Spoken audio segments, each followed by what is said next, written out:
I don't know if we can. I have no Well, they clue. said because you were on the radio this morning. I knew about it. It's about the same as fire. I don't know if we're talking cities or. Mhm.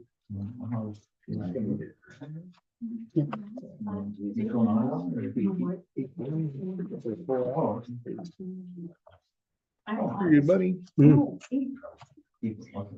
Yeah, Sandra was, she was gonna reach out and see what kind of cost. I think that, that's why I didn't because their price was, yeah, no, that is good. You want me to sign up blue or black? Black, you shouldn't, there should be no blue pens in there. I took them all out.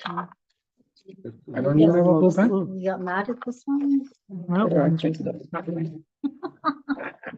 I bury it with black pens. I have a blue. it'll be gone tomorrow. Thanks. Is it black? No, it's blue. Oh, it's blue. I hide it. Okay, we're at 59. You want a good black pen? Well, I Like got that this one? one, thanks. One that clicks on it? So, I'm taking it with me. no, that's not. That's not. Are drinks allowed in the council chambers? Pardon? Are drinks allowed in the council chambers? I don't know if you bring your own, I guess. I think he's gonna leave it Got at the it for door. everyone. Okay. 7:00. Almost. Yeah, Jason is having issues. Hopefully he'll pop back in. He's in Toronto. How's he having issues? Okay. Yeah. Yeah. Good evening. I'd like to call this meeting to order. Our meeting for June 11th. Moved by Councillor McGinnis, second by Councillor Clark. This meeting be opened at 7 p.m. All in favor? Carried. I'd like to mention we have our CAO on Zoom, our Deputy Fire Chief, and Councillor Corbett.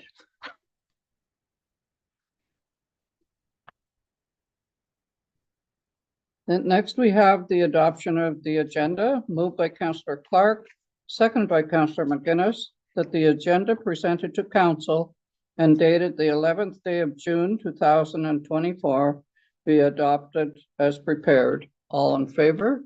Carried. Next, we have any disclosure of pecuniary interest? Okay, and then we have the adoption of the previous minutes. Moved by Councillor McGinnis, second by Councillor Featherstone, that the minutes of the regular council meeting of May 28, 2024 be adopted as circulated. All in favor? Carried. Next, we have presentations and delegations, and we'll ask Laurie Langlaw to come to the podium, please. I have copies of my presentation. Can I pass them out? Sure. Is that okay?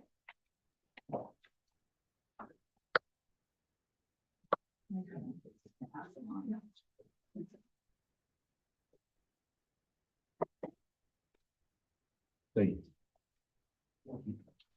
No, that's it.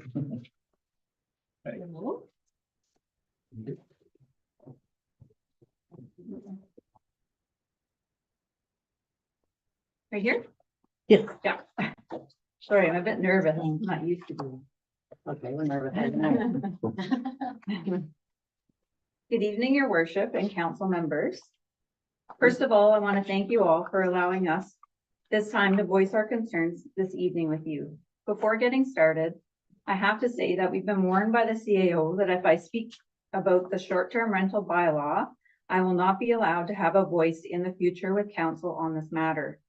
I want to be very clear here. I am not speaking to any specifics in the proposed bylaw that is on the agenda this evening.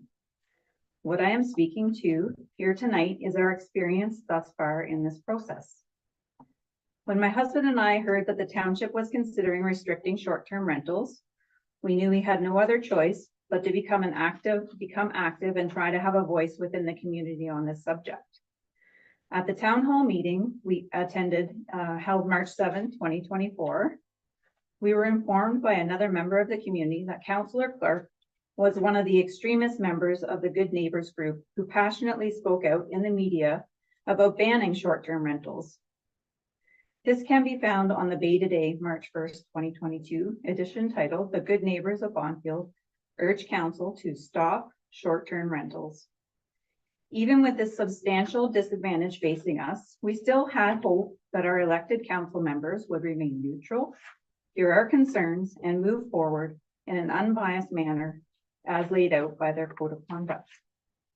So just to add a bit of context for members of the community that are here tonight, as well as listening in tonight. Essentially, there's a bylaw called Code of Conduct for Members of Council, Local Boards and Committees 2019-4. It sets out to improve the quality of public administration and governance by encouraging high standards of conduct on the part of the mayor, local council, and boards. It says, members of council and local boards shall uphold a high standard of ethical behavior to ensure that their decision-making is impartial, transparent, and free from undue influence, and that they should be committed to performing their functions with integrity and avoiding the improper use of influence of their office and conflicts of interest, both apparent and real. Let's start with the surveys. In both surveys, your township voted in favor of allowing short-term rentals, 65% in one, 84% in the other, average is 74.5%. When the data was compiled and presented, it was manipulated to add a third column showing inconclusive. It should be noted that this tactic was also used to present the survey results for trailers on vacant land. I have presented the data here in a chart without manipulation. As you see, it's a bit more impressive on the do not regulate side. Further to this, the township even went to the length of investigating IP addresses to dismiss and degrade their own survey results. What does this prove? You can't validate surveys using IP addresses. How do you know the surveys were not filled out by a group of community members who gathered together, such as at the town hall meeting, or by multiple family members in the same household? The only thing this proves is that council members and or township employees are attempting to devalue the data obtained because it does not support their agenda or opinion. You have gone to this extreme length to dissect the data from your own survey online, but what about the paper copies of the survey that were dropped in the mail? Were they inconclusive as well? Also, was this same level of scrutiny applied to the petition that started this whole process? Was the petition presented to council by the Good Neighbors group validated? Were the signatures verified residents of Bonfield? What about the numbers? We have some real questions about the numbers that were presented by the municipal planning administrator. The generated income from short-term rentals calculated just shy of $2 million for a mere 34 rentals was blatantly false. Let's do the math. 34 short-term rentals were making $2 million. That's almost $60,000 a year of income for each host. How can we trust in this process when you are brazenly presenting false information to the public? What about complaints? We have asked about complaints. How many actual complaints were filed with the township related to short-term rentals? How many rental properties were complained about, and what were the complaints? These questions have been brought forth many times, but council is showing an extreme lack of transparency with the answers. They have been asked and not answered through email. They have been asked and not answered at the town hall meeting. Where is the data that supports an actual problem with short-term rentals in this community? Where is the proof that this is a worthy endeavor for the township to be spending countless hours and taxpayer resources on? So our experience at the town hall meeting, a meeting whose purpose was to gain public input on the decision whether or not to restrict short-term rentals. At this meeting, Councillor Clark announced that council will be proceeding with rules and regulations on short-term rentals. But question number one on the survey that was circulated at the public town hall meeting says, should the township allow short-term rentals, yes or no? So what was the purpose of this meeting? Also, this motion was not even presented to council until the April 9th meeting. So how did Councillor Clark already know the outcome prior to collecting information from the public. The survey data and information gathered by speaking to public at town hall was later totally dismissed by Councillor Corbett at the April 9th meeting. He said, it's pretty easy to assemble a room of 50 people together and very much skew a percentage of survey responses. He also says that this is not what I've heard from the public. What public is he referring to here? Were these people also not given equal opportunity to fill out surveys and attend the town hall meeting? He refers to a cohort skewing the results that favored short-term rentals. This appears to be another attempt to disparage the information that was gathered from your voting constituents in a democratic way. My husband and I work full-time and took time out of our busy schedules to be part of this democratic process when we were called upon by council to share our concerns and opinions. We did so only to be belittled, disrespected, and disregarded as cohorts. Now I'd actually like to speak with our experience with a short-term rental. Our experience has not been reflective of what the Good Neighbors Group has put out in the media. We have not had any fantastical impromptu frat parties creating mischief and carousing all hours of the night, nor have we had freeway traffic jams on our road or packs of dogs running wild. What has happened in reality was exactly the opposite of these exaggerated scenarios, which were put out as representative of all short-term rentals. All through this process, we have set rules and expectations on our guests, been mindful and respectful of our neighbors, and we have never had a complaint, not even a minor issue. You might say that we're the only responsible ones, but if you actually ask other hosts and neighbors of short-term rentals, you will find that our experience is the rule and not the exception. We have met and hosted some amazing people, grandparents wanting to spend time with their grandkids, couples on a romantic getaway, professionals looking to relax and unwind from their busy day jobs, and families spending quality time together in nature. People are excited to be coming to our community. Our guests have been active in and around the community and supported businesses, including but not limited to Gondoler's Ranch, the Dinner Bell, Rowley's Pit Stop, Maxwell Pottery, Gagne's Esso and Hardware, the Quick Way, Sampson's, Townley Campground, Bonfield LCBO, Algonquin Outfitters, and Champlain Eco Park. In closing, from my research, if you count the resort motel businesses, establishments offering overnight stays in the township, the only availability is 1 cottage, 2 trailers, no short stay overnight campsites, and 6 hotel motel rooms. It appears that there's a very limited accommodation available for short-term stays. If not with short-term rentals, how are you going to accommodate the people wanting to explore our community and the tourism you wish to encourage? Throughout this process, we have followed the rules. We have attended council meetings, but not spoken out of turn. We have answered the surveys.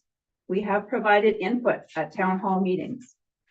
Your worship, you have put the onus on the community to become involved and voice their opinion and give input on issues within the township.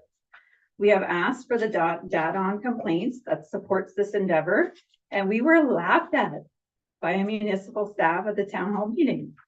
We have answered the surveys only to have the results manipulated and devalued.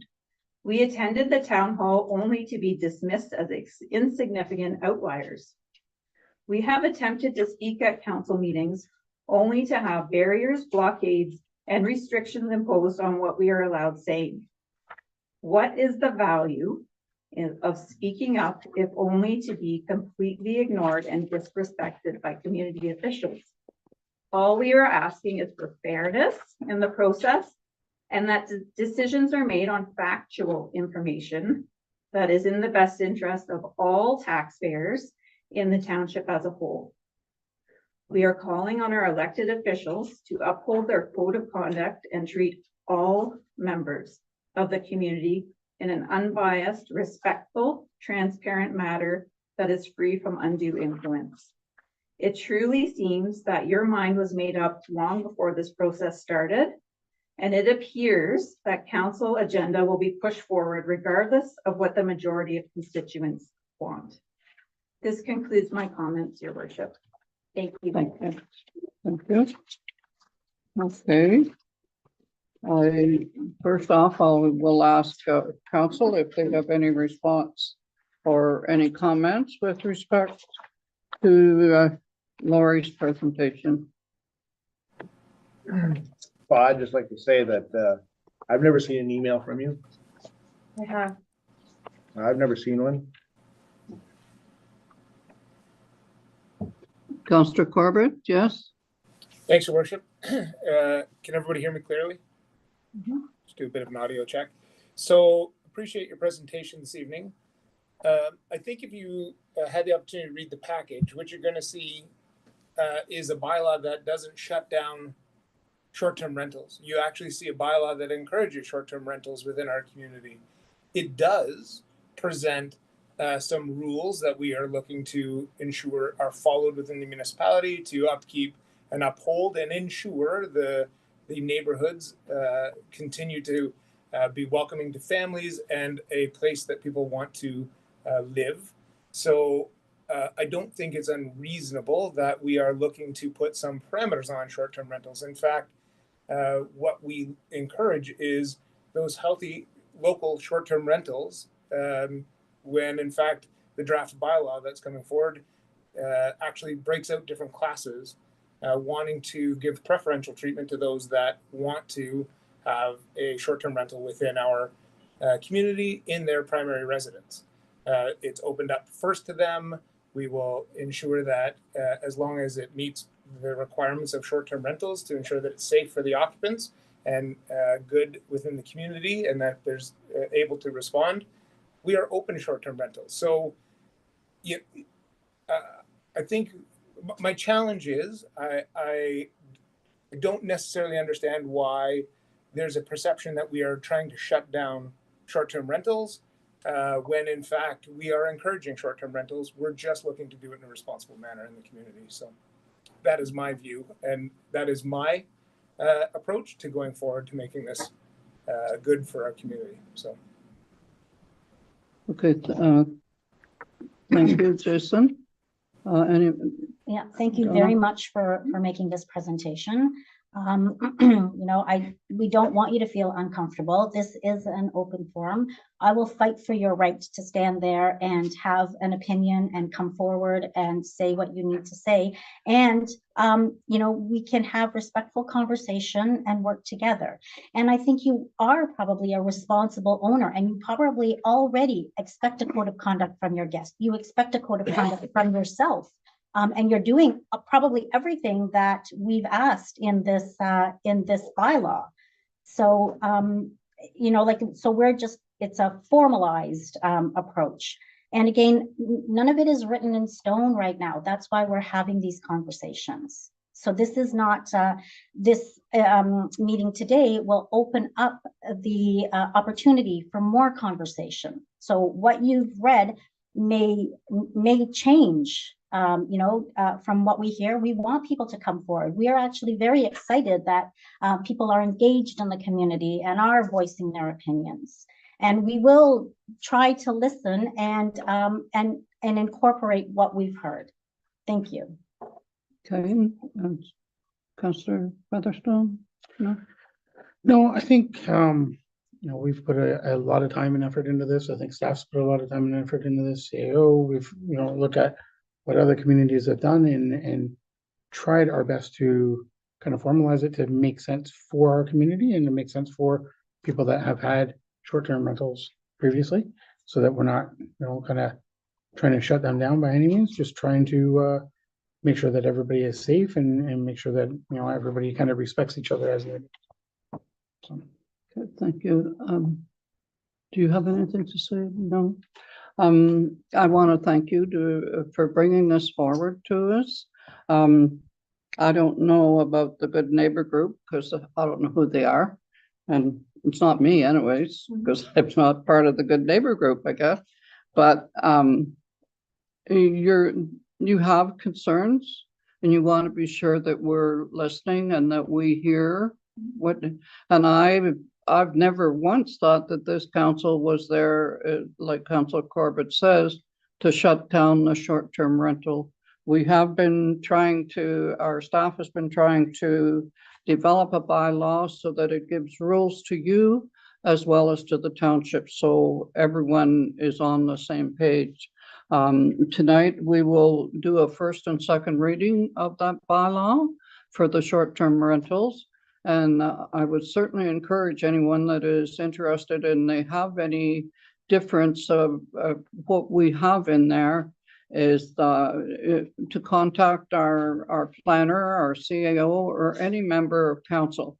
And I will tell you, I read that bylaw and I read it and I'm sure I will read it all over again to make sure that we do have things right in there and to fully understand what is all in that paper. So I would encourage you, because this will be online, right?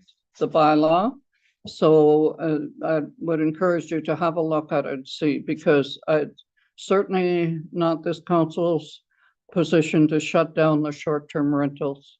So thanks for your presentation. And like I said, if you have any questions, you can call any one of us. And again, our cards are out there with our phone numbers, our emails. You can get our emails here if you have any specific question. And certainly if I don't know, I will go probably to the staff to see, to understand what's there. And you've set out a lot of good points here.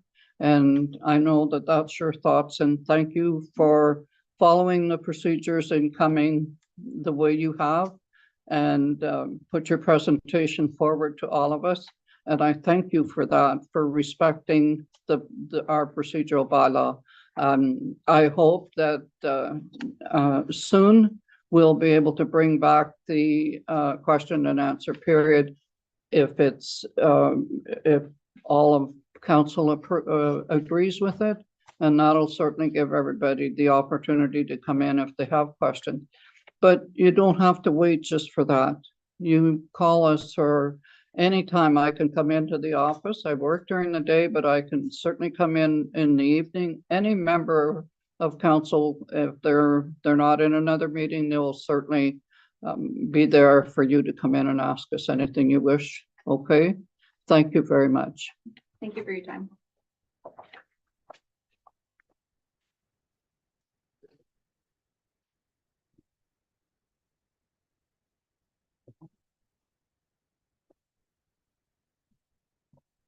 Okay.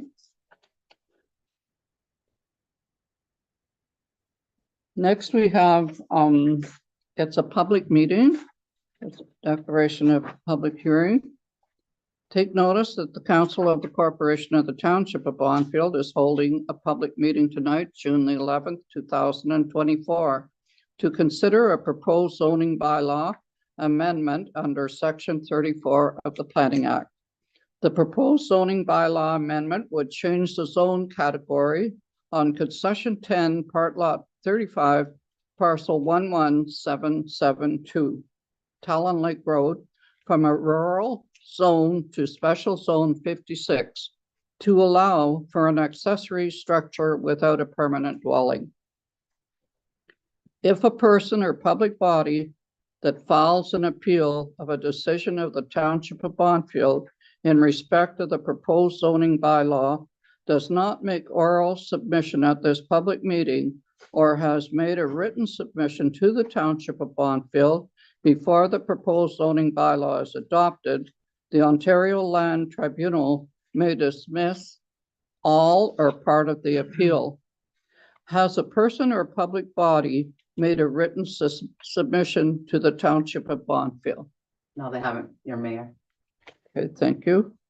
Any person that is attending the public meeting shall be afforded an opportunity to make an oral representation in respect of the zoning bylaw proposal.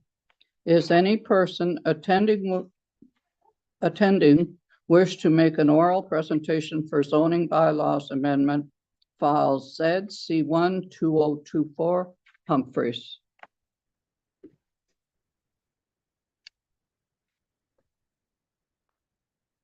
Mr. Humphreys? Oh, am I supposed to say something? I thought it was only for opposition. He's not here to oppose his own application. Are you sure? I just want me to say, I don't know if you want me to say anything, but I thought it was only for opposition. I'm all for it. You're fine? Okay. I'd like to give you the report now, Your Worship. Pardon me? I could give you the report, the planning report. Yes, that would be fine. Okay. Mr. Humphreys has approached the township and made application for a zoning change as he wishes to place a large garage structure on his property to house his father's car collection. He came in to build the garage as he had a previous building permit. However, that had passed and he came back to reapply for the garage. And then there was a issue with the zoning department in the zoning for the planning department. His application does meet the provincial policy statements. It meets the official plan and the intent of the official plan. His property is now zoned rural, which does not allow him to build the accessory building before the residence. So therefore, he doesn't meet the zoning bylaw. There was no comment from North Bay Mattawa Conservation Authority. There was no comment from Hydro One. The MTO is out of their jurisdiction. There was no other comments from any of our other departments. The application for a zoning amendment is in line with the intent of the provincial policy statement and the Township of Bonfield's official plan through the conditions for the next structure to be the primary residence within the conditions listed in the zoning amendment. The proposed zoning change to allow the accessory building ahead of the primary dwelling would not jeopardize the character of the neighboring properties, as the subject property is on the boundary of a commercial resort zone with a tourist campground, as well as an operating marina. I offered an amendment to the zoning, the planning justification for the zoning amendment. The history for the Humphreys subject property. The Humphreys have had a previous building permit for the garage and have already prepared the property for the garage, permit number 52/2016, issued on November 16th, 2016. The Humphreys had severed the property previously with application B1/2012 with full intent to build a residence. Application B1/2012 indicates that the property was in 3 zones: the residential limited service zone, rural, and commercial resort zone. Under the direction of the township, the Humphreys permitted the property to be rezoned as rural in totality when it was not left as a commercial resort zone, and we would be in no position for there need to be a rezone. Application B1/2012 showed that the road traveled, known as Talon Lake Road, did not belong to the municipality, and that the Humphreys paid to sever the said lands and transfer them to the township of Bonfield at the Humphreys' expense. When the Humphreys were asked to transfer parts 4, 5, and 6, part law 35 concession 10, which is the road, it made one portion of their property undersized, and therefore it resulted in a section 118 of the Ontario Land Registry, which means that the Humphreys are unable to sell that property on its own. It's landlocked. Through the pre-consultation with Mr. Humphreys, we did suggest that he could build the garage in the neighboring zone, in the C3 zone, where the garage would be permitted. However, Mr. Humphreys had already had a building permit, so he had already established all of the groundwork to place the garage. However, COVID hit, he was unable to finish his project. The topography also near the lot lines of the current property would not also allow him to build the garage. The next option would be applied to rezone the property with conditions that the next structure be a residential dwelling and that the garage not be used for commercial or habitable purposes. The council can take the following actions: not allow the amendment to the zoning application, or to allow the zoning amendment with conditions. Okay. Can I ask a question? So with the property the way it is now, there's the severance the severed property and there's the retained property. So that property could be consolidated. And Mr. Humphries could put a building on that without any zone change whatsoever. Even though there are two different zones, there's no law that says you can't have three different zones, which you reflect to in here. So Mr. Humphries could do that with the question as to what would happen when he decides he wants to sell his resort and put a new home on there, on the other one. What would happen with respect to him obtaining another building permit if he didn't get the zone changed? If he consolidated the properties all back together again, is what you're asking, then he could place the garage on the property as long as it's in the commercial 3 zone. And then remove the property when he sells the campground and retires. Yeah, because once you consolidate it, it's back into the original parcel. So at that point, then he could apply for a building permit, but in the event that he wants to sever or to sell the tourist resort, then there could be an issue with buying or with getting a building permit again. Is that correct? No, he would be able to build the residence with the garage if it was severed back out. If that's what you're asking. If he consolidated it, Yes, he could build a garage. He could apply for a building permit and be permitted to build the garage as long as it's still in the C3 zone. after it was consolidated. Correct. Okay. Okay, this concludes the public session of the meeting. Oh, Do we not get to Good. speak? Pardon? I have some questions. On the zoning, Mhm, so I have some questions, is that okay? George?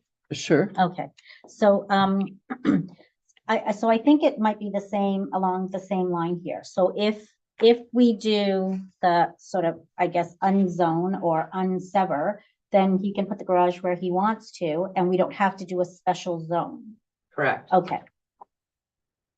Okay, that's what I vote for. But when he started out with all of this, if I'm wrong, let me I know. can speak now. He severed the property, initially severed the property, made an application to the township, severed the property. Right, He surveyed the property, right? right, Then the lawyer did the transfer to put the property, to sever the property. So then you rezoned the property. Is that correct? And then got a building permit.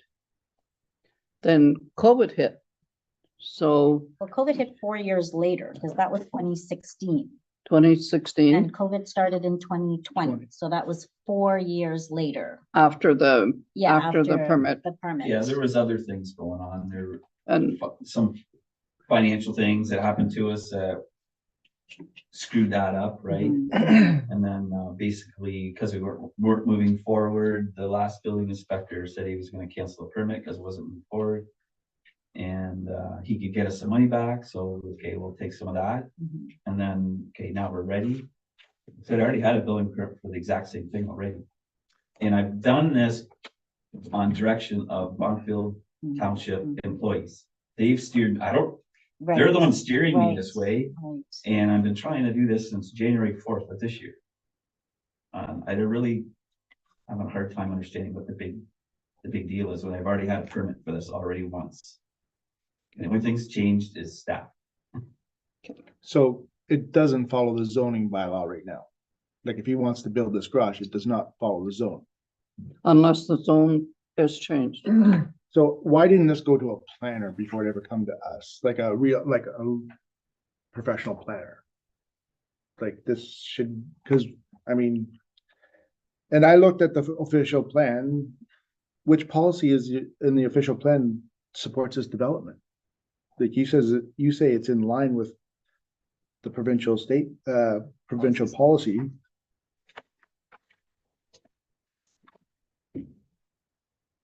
It meets the intent of the official plan. The intent of the official plan is that we build residence.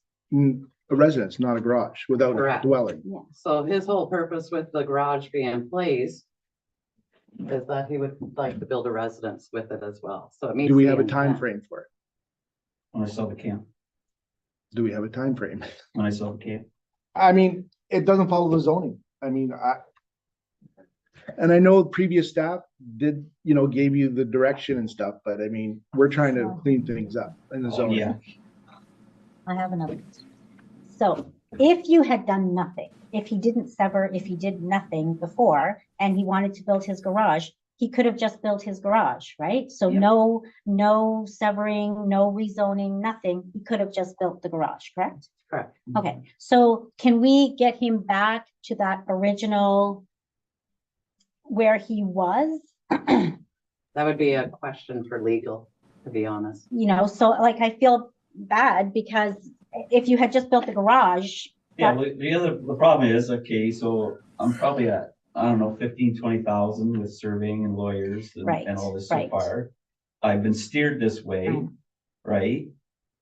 Okay, and then what's the guarantee if I put all this money into this place, I go to sell that, we end up with roadblocks that I can't get this off our property? so I would be, I've been doing, I have the campground for 24 years, I'm near the end.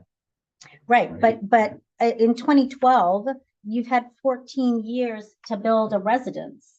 The initial, the separation of the land things take time, as you can tell. So I wasn't planning on building in 2012 or even you have to do things in steps. Right. Right? So the first step was directed by I know, this staff, or Not this staff. this staff of the township. Okay, spent all this money doing this.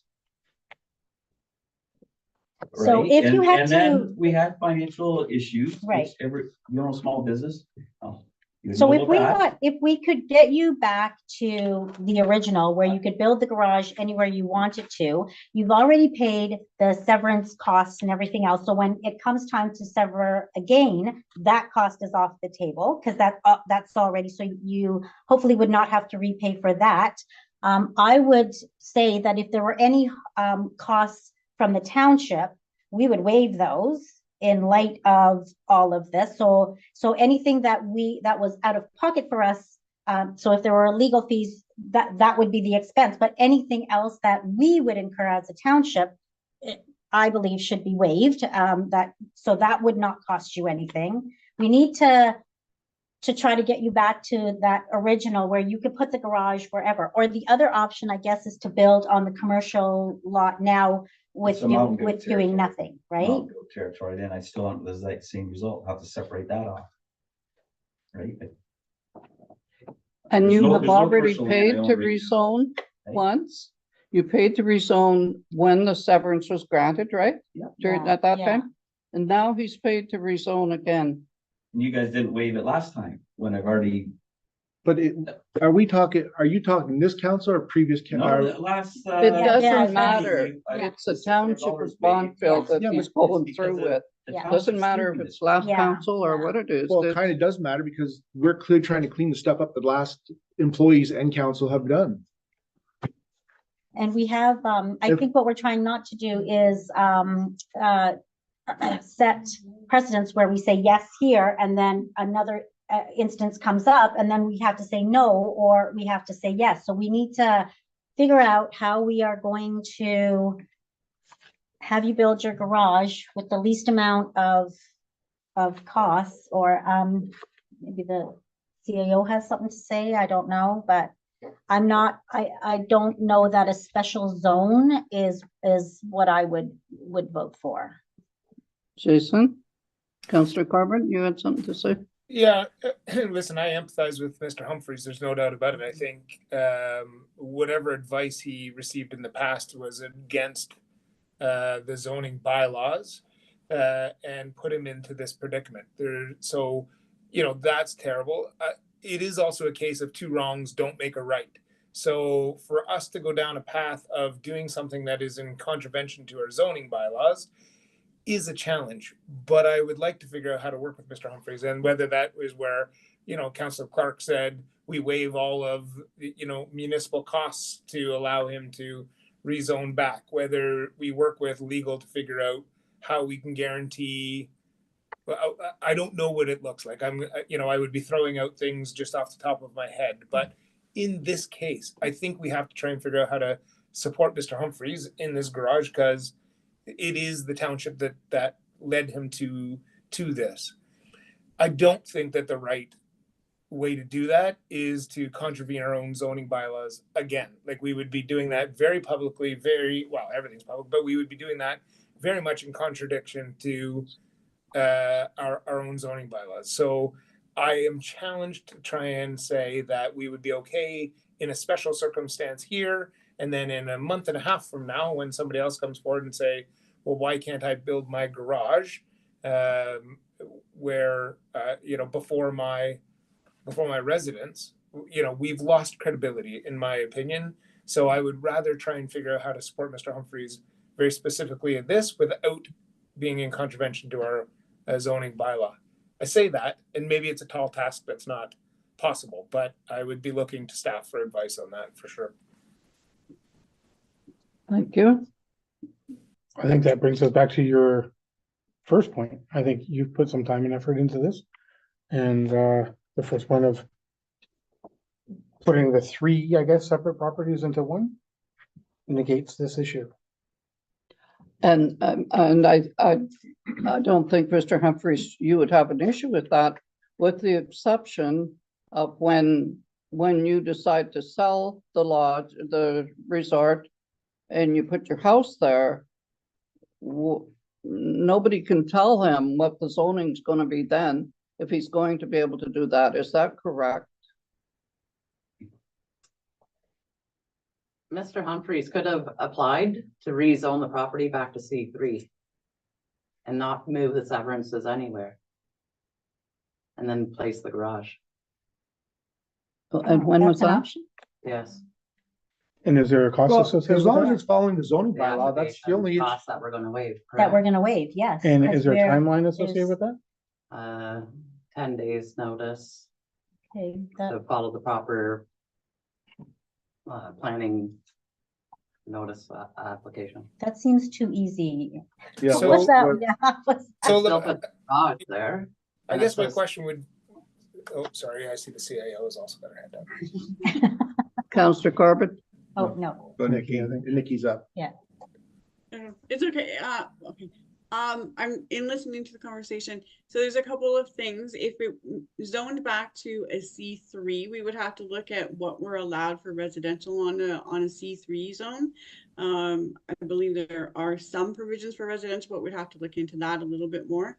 And if we consolidated or deem the bylaw, and I think we have to speak to the legal and to the planning consultant on that, on how that can move forward again.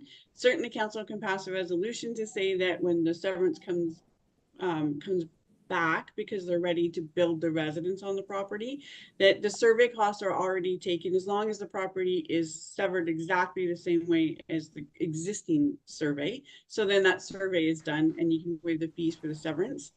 I think the planning report would have already been done from 2012 when it was done. Like, I know we'll have a new official plan and a new zoning potentially by the time that comes in, but I don't think those new rules will be so restrictive to not permit the second severance. But the survey costs and everything else would be already done. So definitely that is an option. Zoning it to C3, we'd have to do a little bit more investigation on that. Councillor Corbett?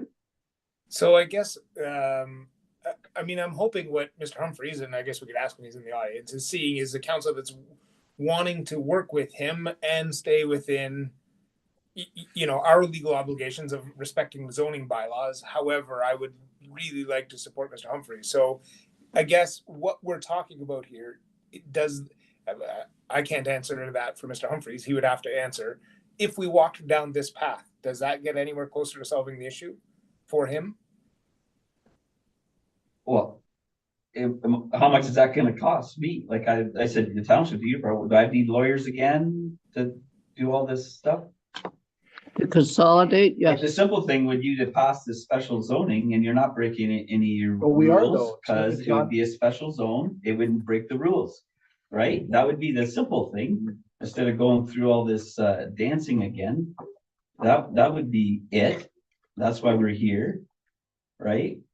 And then to be done and over with. Sorry, That would be the planning thing, but administrator, I'm not interested in spending thousands of dollars with a lawyer again to put it back in, and then when I sell the camp, take it back out again. And then Sever again. I need an absolute 100% guarantee I can do that. Oh, yeah. You would get that in right. yeah, and I can appreciate that Yeah. for sure. And I realize that the cost has been to Mr. Humphries for Yeah, all of it. I've given the all of township it. land in this, over this thing. So can I ask what is the special zone? Can I ask planning administrator Carr, what is the special zoning that's being considered? It's a special zone because it doesn't meet any of the criteria of the zonings. That's why we call them special zones, which has within the bylaw conditions for the special zone to be implemented. So within those conditions in the bylaw, it states that he would be permitted to build a garage. However, the condition would be that the next structure placed on the property has to be a residence, and that the garage would not be used as commercial use or a habitable use. So what happens when Mr. Humphrey sells that garage or down the road when he's, The zoning remains with the yeah, property. and then the next person, that's a headache for the next council, the next person. I mean, this should have, why didn't this go to the planners to be scrutinized? I don't know how the planner could change it. Well, not The change, but bylaw is there. as the Either we can agree to the special zone or we can not. It doesn't, I don't think it's gonna make a difference with the planner. The only thing is, what happens when if the zoning bylaw is changed? What would work now and what works when we do our official plan and any amendments too? So if you make a decision based on, well, this is the way it is right now, what's going to happen later down the road if that's not the way it is? So we have to, at this point, when we go to the motion, either pass it or not pass it. okay, okay. one more. So what stops the next person walking and just saying they want a special zone because they don't meet any of the zoning? We're just going down. I think it's a little bit more of history I've with the been in history township here. and with the property I have the than building like permit a in new my hand. case, right? So if we went with a special zone and he built his garage where he wants to build his garage, and then we say that the next structure has to be a house, is there a timeline where the house needs to be like built and completed by? Right, so if we said 2 years for, right, and then, Like, it's gonna take all the money we have to build this shop or garage. yeah, whatever. so it's, Oh, yeah, and that's, Like, I don't need, I'm not gonna be living in this stinking thing. I own a house. I own 4 cottages. I don't need a house. I'm not gonna sneak in there and live in my storage building when I live right next door. It's off our own property. You wouldn't even see the building from the road. Okay. I'm gonna leave it at this point, and there is a motion further on in our agenda. is deferring an option to look for, to explore more options, or When you get to the motion later on, yes. just because if we could have a dollar amount, like if we could see if it was actually gonna cost anything, or, you know, what, and what the township could do at that point to allay those costs, right? Because you have, this is, so for no more money for you to pay, if, to go back. Let's just see how much that is, right? If we could explore that option. Is he on a timeline? Are you, Well, the plan was to have it built this No. year. So like I said, it's January 4th. Right. Started this. so like deferring it Anyway, might not whatever. be in If his best interest? Well, the township takes care, to make it happen, you take care of all the legal, do all that, and the legal, when I want to separate it again. For us, yeah, When- so I think the severance is an easy, to me, no brainer. You've already done all the work for the severance, as long again as it's in exactly the thing. That's a no brainer, that's not gonna, that's not gonna be a charge again. So if we could get it back, and again, had he just built the garage or, you know, had the permit for without severing, we wouldn't be here, right? No, but if you consolidate it, then again, it's made into one parcel. Right. So then you have to make application to the township for severance again. But So you go that's- through the whole Right. thing You're again. still you're still with lawyers and stuff again. after. Yeah, so I would have to see, you know, if that's not cost prohibitive, that the township eats that in light of what's gone on. Like, this is crazy. No, I agree. I'm not opposed to the garage. I just don't- No, want I to follow know, the I zoning. know, I agree, I like, the special zone is not a thing for me. Well, and that, again, that relates to different situations, like a minor variance. Sometimes we grant a severance and there's not the full amount of property there, so it's conditional on getting a minor variance. And we do that. There have been other sites with special zones. I can't name one, but I know that we do have special zone. I look at it that and I don't like saying this word, but the runaround that Mr. Humphrey has had for the last, I know he's taken his time, and if you're building something, sometimes you go ahead and you put the money for the severance, for the lawyers to transfer the property. You're taking all that money out. Maybe the situation, your business wasn't that good this summer. You got to wait till next summer. But he has plans. His plans is to put a building there. He severed the property, put a building there, and he wants to be able to build a home as well as sell his tourist resort. So we'll move forward on to the motion after, okay? So next we have our capital and operating budget.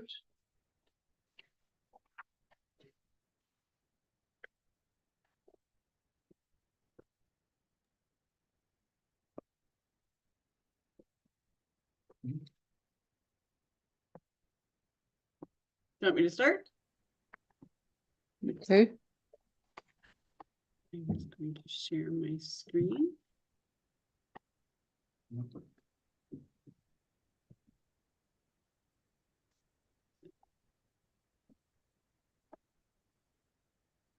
Let me know if my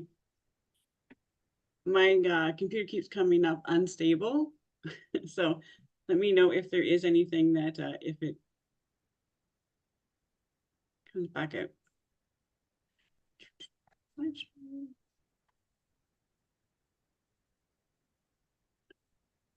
have to leave it like this so I can have my notes. So I am going to present the 2024 budget for the Township of Bonnfield. We do practice a net-based budget, meaning the difference between the department gross costs and the offsetting revenues determine the amount of budget that is paid by the property taxes. User fees are included in department revenues, and you'll see that as we go through. And provincial contributions and allocated funding, such as the deferred revenues, are included in the general government revenues. Other types of budgeting do include like service delivery categories rather than by department. So you do it by service. So budget at a glance, the 2024 proposed budget shows revenue of $1,406,000, $494, sorry, with the expense of $5,188,256. The revenues are not keeping pace with the rising costs, and the township needs to find new revenues in the form of user fees, grants, and increased provincial contributions. These are things that we've talked about throughout the year. While new user fee bylaws have been passed in 2024, it's not a full year of realized revenue, but we will benchmark it for 2025 and 2026. Many of the expenditure budgets are being impacted by inflationary costs. 2024 is a QP collective agreement bargain year, and with all employees with Public Works, Administration, Medical Center, the Fire Department and Building Department, employment costs increased by $166,000. This includes all mandatory employment costs and the new CPP and dental regulation changes. Projects in the operating budget are new septic for the municipal office. I think right now we are getting every 6 weeks we are getting a pump out, so that will save us considerable funds. We're pulverizing and calcium for Development Road from Mount Pleasant to McNutt. Gravel for stockpile and the roads, and Trunk Road Bridge environmental study for the replacement, hopefully in 2025. So that study will be done as well. In relation to our reserves, we are transferring 50,000 to the fire for SCBA's. We are transferring 5,000 for parks and 12,000 for equipment, and transferring from reserves 65,000. 50,000 of that is from our accumulated surplus. 15,000 is for the bunker gear that was unused in 2023. So we have a net increase of $2,000 going into the reserves for the year. One-time revenues are the landfill for contaminated soils that we've taken in for 100,000, and then of course the surplus, as I mentioned, in the reserves, we're using that 50,000. And there is no new debt proposed in the 2024 budget. So as we dive into department budgets, the general government budget is up. So this covers the general operations of the administration for the township. Council costs are approximately 92,000, which is less than what it was in the previous year. Insurance costs have increased, so they're at 117,000. And that's just for the general government portion, because there's also some of the insurance that is portioned out to departments specifically. And there's 145,000 earmarked for capital works. This year, again, it's a Development Road and gravel on line 3. The audit is approximately $20,000, and general, legal, integrity commissioner and consultants are about $67,000 for the year. We're also planning to modernize our website for $15,000 and have to install that new septic, which we've budgeted $30,000 for. So we're currently working on the design so that we can consult and get the permissions and authorization from the North Bay Matter Conservation Authority. Then we move into PPP, which stands for Protection to Persons and Property. In this function of a municipality includes the fire departments, emergency management, bylaw enforcement, building code enforcement, and our cost for the Ontario Provincial Police. So fire has an administration operation budget of approximately $184,000, including the honorariums for our volunteers, the fire scene costs, radios, pagers, insurance, training, and of course that bunker gear that I was talking about. There is 30,000 allocated to the new bunker, the turnout gear. The 2 stations operate at a cost of $30,000, and the vehicle maintenance in the budget is $37,000. Emergency management involves the mandatory community planning, the evacuation center contributions, which are close to $15,000. And this year we plan to update the radio systems in preparing for the Emergency Operations Center. And there's no revenue associated with the emergency management. Still staying in PPP, we have the building department, and it includes the insurance cost, vehicle, staff, codes, and then the training. So the budgeting method has changed to allocate a percentage of the wage directly to the department now. Prior years, it was included in general government budget. So the bylaw enforcement portion is still in general government. The user fees did increase in 2024, but again, it's halfway through the year, and the COVID building rush is starting to level off. So we are being conservative on that revenue. Bylaw enforcement is for the Humane Society. The fees for them for enforcing when there's dogs at large coming down. They have the pound and they take care of any dogs that they do take back with them. And then there is the livestock evaluator fees. And they investigate the wildlife kills of the domestic farm animals so that the farmer can apply to the province for a claim on that farm animal. And so there's just a minimal fee that the municipality has to pay for that. And then here's the OPP. So our police service is through the Ontario Provincial Police. We are charged a base amount plus the calls for service. And the formula for the base amount charged to OPP communities is determined by the province. And then we also belong to the new Nosbonsine Police Services Board. And we organize ride programs throughout the community for enforcement as well. So the net cost in total for protection to persons and properties is $702,697. Then we move into the public works, which is the largest budget in the municipality. Later in the presentation, I have a breakdown of what these expenses are. But the focus for the work in 2024 is ditching and brushing throughout the community so we can prepare some roads. And we are also sending more staff on training. Cemetery costs here that are highlighted are for the operations of the cemetery, but not the maintenance component. That's still within the public works budget.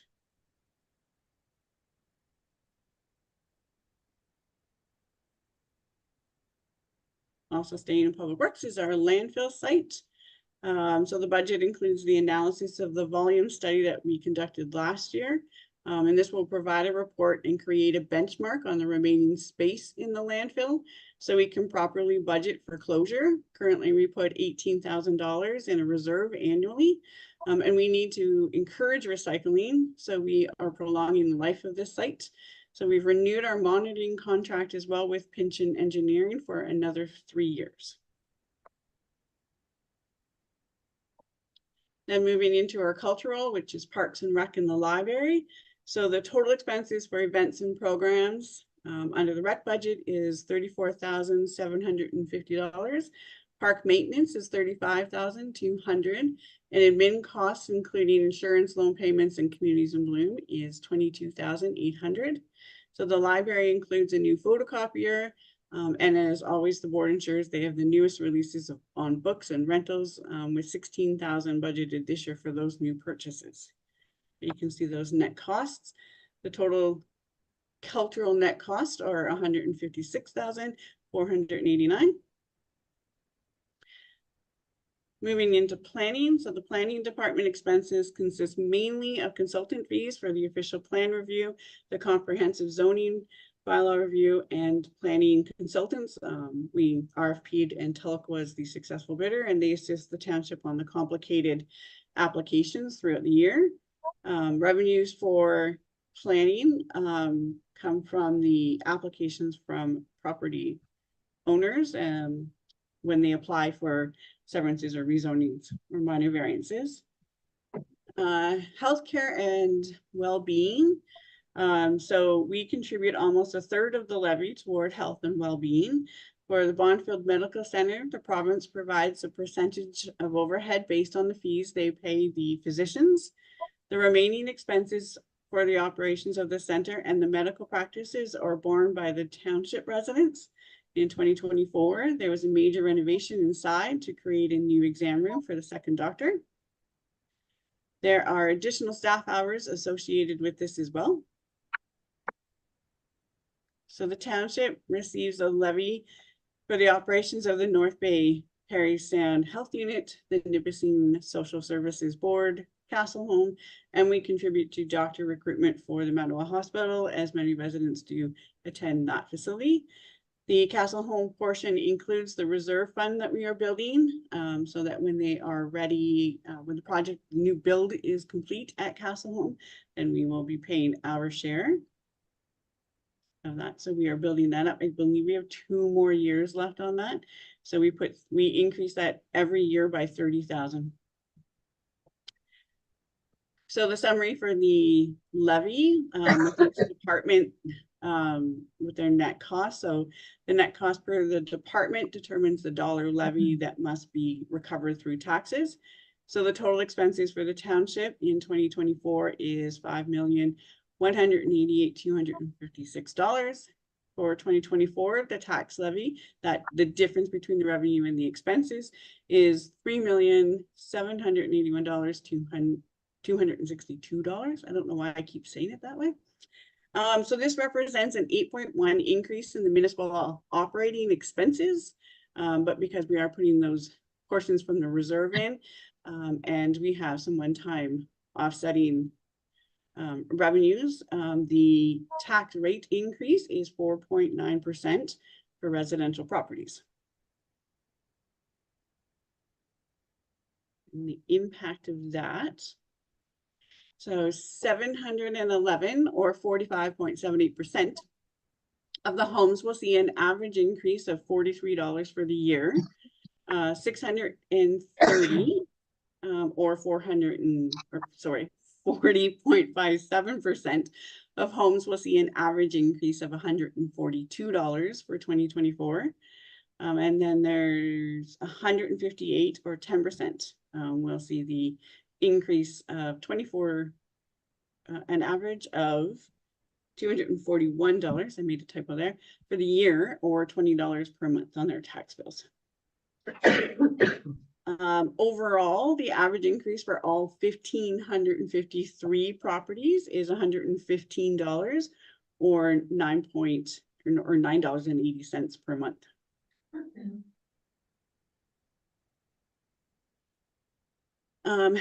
This chart gives you the medium typical property impact. So the first line that's up there is for the single family home, which we have 620 of those homes in those properties within the community. The median current market value is $189,000. So the 2023 taxes have increased by $129 to the median taxes of $2,745.14 for the year. You'll note on this that when you get down into the small office buildings and small rentals, when I'm saying that the increase is 4.9 to residential properties, at the last meeting, we did adopt the tax ratio bylaw. So the residential is 1, so that's what I'm focusing on.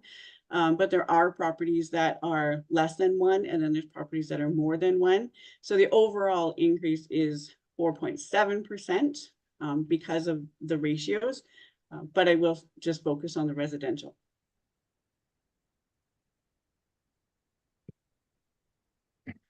This is a summary of the last 7 years for the tax rates. I'm using 2017 as the base. You'll see we did have decreases in 2019 and 2020 on the tax rate. Of course, we've had to make up for that in the following years. So in the last 7 years, the tax rates have increased 24.9% for residential, or it's an average of 3.5% over the 7-year period. So on a $100,000 in assessment, the rate is $1,299.45 for municipal purposes. And then there is the $153 per 100,000 for education as well.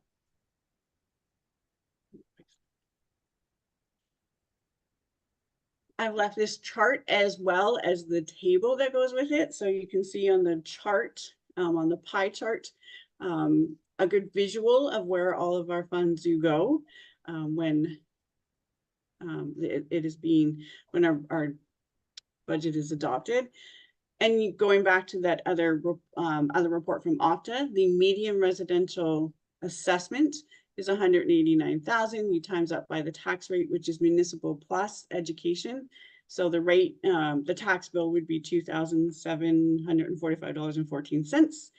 Breaking that out as the budget that from each department.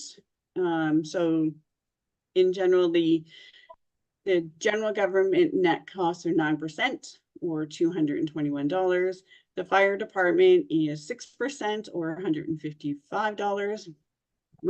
Emergency management is 1%, so about $29. Building is 2% at $41. Bylaw is not even a percent, it's only $9 in total. OPP is 9% at $222. Public Works is 43% and it's like almost 1,050. The cultural net costs are 4% or 102, and then net planning costs are 2% or $39. And then the net healthcare is 24% at $591. And then the school board to make up the remaining portion is $289. So that's what a median tax bill would be in Bonfield, and that is how it is spent. So I think that the largest categories, of course, are public works, and then the healthcare, and then general government and the OPP are tied at the 9% in there. So then our largest, of course, is public works. So I'll break that down just to kind of show that. So in total, without including the revenues, the public works total expenses are $1,816,000. And I did it again, $1,816,031 for 2024. So this department is typically the highest in the municipal operations. It has the most assets. So it's very common. You can see the correlation in there. And again, I won't go through every one of them, but I did break down what that looks like. So we have general operations, insurance, our repayments for loans, the staff, cold patching, dust control, gravel, signs, brushing, winter control vehicles, and then components of the landfill site as well. So you can see how that makes up the portion that we spend for public works. And then all the taxes collected, Bonfield transfers $1,938,312 to outside agencies, leaving approximately 56% for municipal operations. So of this 56%, there are other mandatory expenses, such as our insurance, which I already said is $117,000, loan payments, which are $226, this $226,730, heat, hydro, wages, vehicle expenses, inspections and monitoring, licensing. That these are ones that expenses we can just not pay. We have to have those costs in there. But they definitely do consume much of that 56 cents that we get on a dollar, which does create that barrier for flexible and meaningful municipal improvements, which then leads us into a capital budget. So the capital budget is funded by reserves and provincial funding. The township receives four main sources of revenue from the province, but one goes to operating, and that's the Ontario Municipal Partnership funding. And then of the other ones, they're considered deferred revenue. And they typically are only allowed to be spent on certain improvements, and they generally have a timeline of 5 years to have, like, that's how long you can build it up. So you can see every year the Canada Community Building Fund, which used to be the gas tax, we get $135,000. Ontario Community Infrastructure is $100,000. The Nords, we get $90,000, and I believe this fund is only until 2025. The province is still considering whether they're going to extend it or not. So considering the work that we did on the Development Road, to pulverize it, to re-gravel it, and then put the seal or the surface treatment on it, that was $550,000. It does take a long time to build up the reserve in order for us to be able to do any meaningful work. And then there's also the capital tax levy that we do put into the operating budget. So this is generally used for expenses not covered by provincial fund. Again, provincial funds are very restricted, but we do have other work that does need to be done. So we use those funds as well. This year, that is going to do the Mount Pleasant to the McNutt line. So, and in 2023, it was used for the Public Works truck. So our capital budget under general government, we have the Town Suite accounting software. We do hope to be fully implemented over. Baker really does want to retire, the owner of that company. So we're using 45,000 from the Modernization Reserve Fund. And then in Public Works, we have the Development Road, which we spoke of at 50,000. And then we will gravel line 3, which 90,000, and those will come from those capital levy portions at 145. The remaining 45 in there is for the purchase of the brushing head. We'll use that along with another one-time revenue that we got for WSIB. So that's 47,000.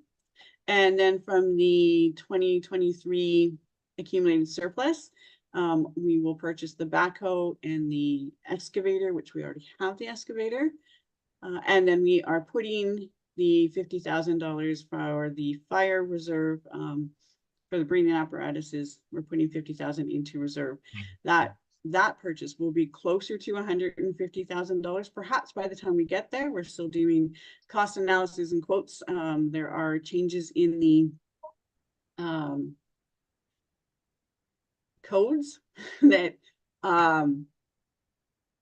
that will come into effect this year. So we will see what that what those cause and effects are for that budget. So in summary, our revenues are 1.4 million, our expenses are 5.1. So we're having a tax levy of 3.7 or 4.9% for the tax rate increase. And again, of these funds, 44% will be transferred to third-party agencies. Our capital projects will total $727,709. And almost 46% of residential properties will see an average annual increase of $43 a year, or $3.58 per month. And that is the end of my presentation. I'm sure there's lots of questions, but if you have any questions, please let me know. I'll go out to the public. Does anyone have any questions of our CEO? If so, if you could come up to the podium and let us know who you are and ask your questions. Any questions from council? No. I have one question. So it says the taxes levied pursuant to the provision of this bylaw shall become due and payable in one installment, being August 30th, 2024. Does that mean that, like, that's, people have till December 31st to pay the taxes, right? After August 31st. Yeah. So therefore, starting September 1st, interest would be added monthly at 1.25%. Every As year per we the- put out a tax intern billing, which is 50% of the previous year's taxes. Right. Whatever that tax bill was, 50% of that is collected in March. And then when you pass the final bylaw, which, Oh, due in August. Okay. right, so that will, the tax bills will go out in July, they will be due in August. Okay, any, Steve? Just a request to staff that if we can summarize it into 2 or 3 very simple slides for social media. And with obviously with a link to our full report. Okay, Yes, we can do that. Dan, Councilor McKenna, No, I'm good. you're good? Okay, thank you very much. Nikki?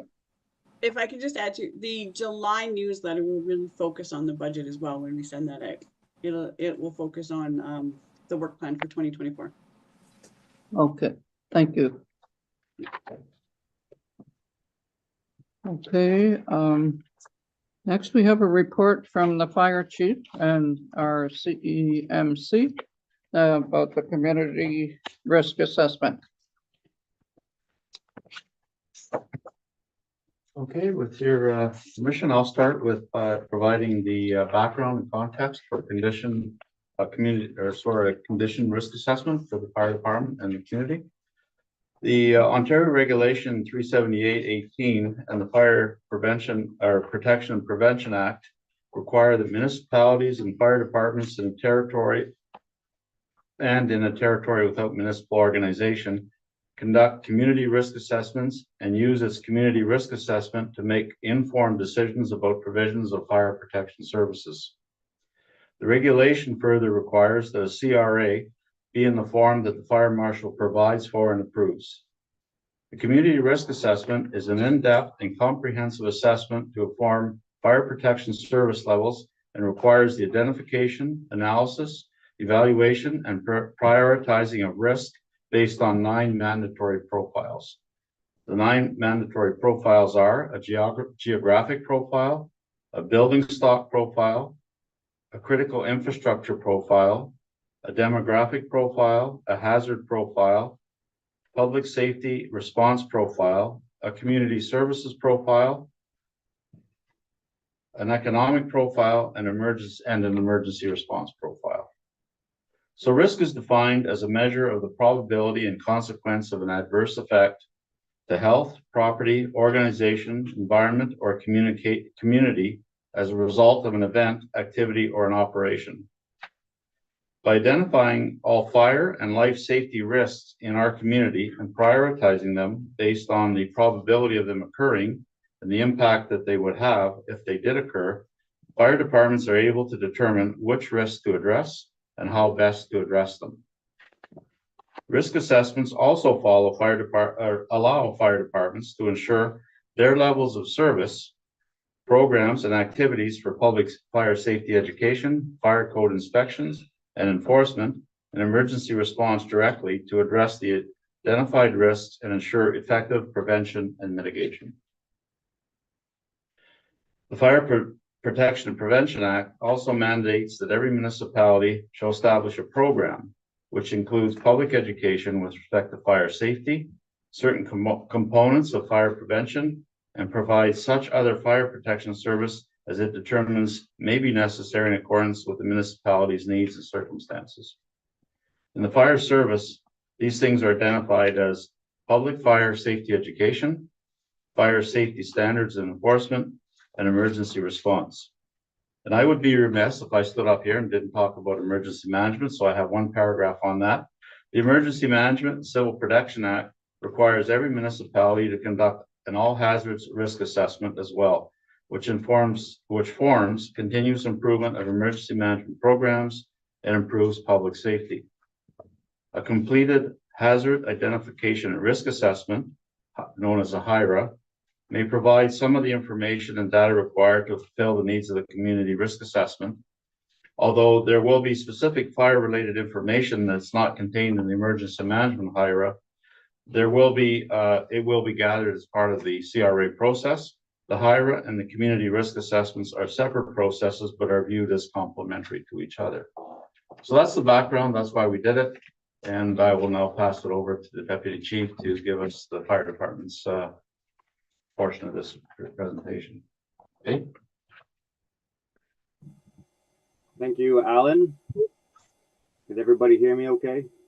Yes. Yeah. Good, thank you, thank you. So as Alan said, the critical risk assessment was done, and we've taken all our findings from the past 3 years and collaborated where and how the fire department shines and how we're ready for any sort of major hazard or anything that'll come towards Bonfield's way. And we put it all together and came up with a few different things when it comes to different events. We know that we have many waterways that go through Bonfield. We have the rail, plus a couple of big commercial buildings. We've got a highway. So we took all this into an effect, and we diagnosed on my side of the road of what the fire department's readiness is in the event of any one of these major emergencies. So just to break it down into simplicity forms, it's turned out to be a 69-page document going through all of the statistics in Bonfield that would cover the age of the population, the growing population, the age of the buildings, and so forth. We took all that into consideration on what level of emergency we would be expecting as the future rolls out. So if we are looking at weather events, which we've seen a lot in the past, in the last couple of weeks with these high winds, heavy rains, we've determined that the evidence to support a major weather event, that the township has extreme weather events in the past. There's also been significant storms. There has been significant storms and tornado warnings in the area. The Bonfield Fire Department to date has been able to provide the required services. However, if a tornado occurs in the township, neighboring departments may be called upon to assist through the township's municipal mutual aid agreement. The township may also require assistance from the provincial government. With such an emergency like that, I can say for myself, I've never encountered a tornado, but it's definitely a possibility as things are changing. A better way to make the community safer in the event of a major weather would be public education, what to do in emergency, how to survive, 72-hour emergency kits, a go bag as people refer to it as. So we would like to be starting to provide some more public education sessions on how to mitigate the risk of if there was an emergency, if you had to evacuate your home, what's the best way to do it. When it comes to the rail emergencies, we've had a few rail emergencies within the township. We haven't seen any derailments in my time, but we have had fires along the tracks. We've had broken vehicles, propane vehicle down on a crossing. There was no evidence presented that the community expectations are not being met. The fire department is doing everything that they can, and at this time, I'd like to speak that we do have a really good fire department on staff right now. We've got a really, really high numbers and really well trained and dedicated individuals. So, if a train derailment does occur, the department and the township would rely on CN, CP, the OVR to respond and assist with cleanup efforts to assist in the event, and potentially a neighboring fire department could assist via our established mutual aid agreement. I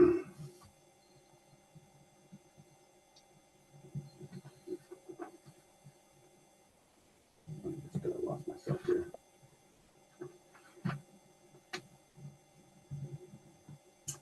So we would also be dealing with fire and explosions in residential occupancies.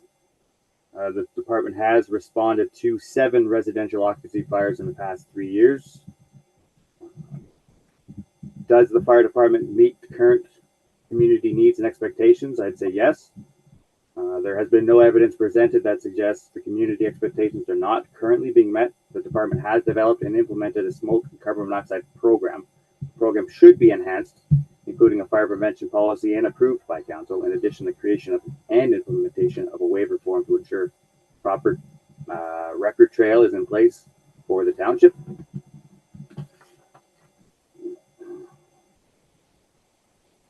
When it comes with the road and the highway emergencies, we've seen a great plenty. We have got a good stretch of Highway 17 within our boundaries, plus the local roadways.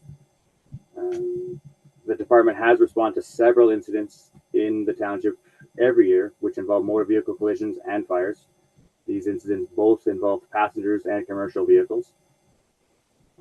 The fire department currently does meet current community needs and expectations. There's no evidence presented that suggests the community expectations are not currently being met. And the fire department does have the capability to deliver the service for any highway emergency, auto extrication, emergency first response in regards to EMS. We have certified members on our team that can do first response as well as auto extrication.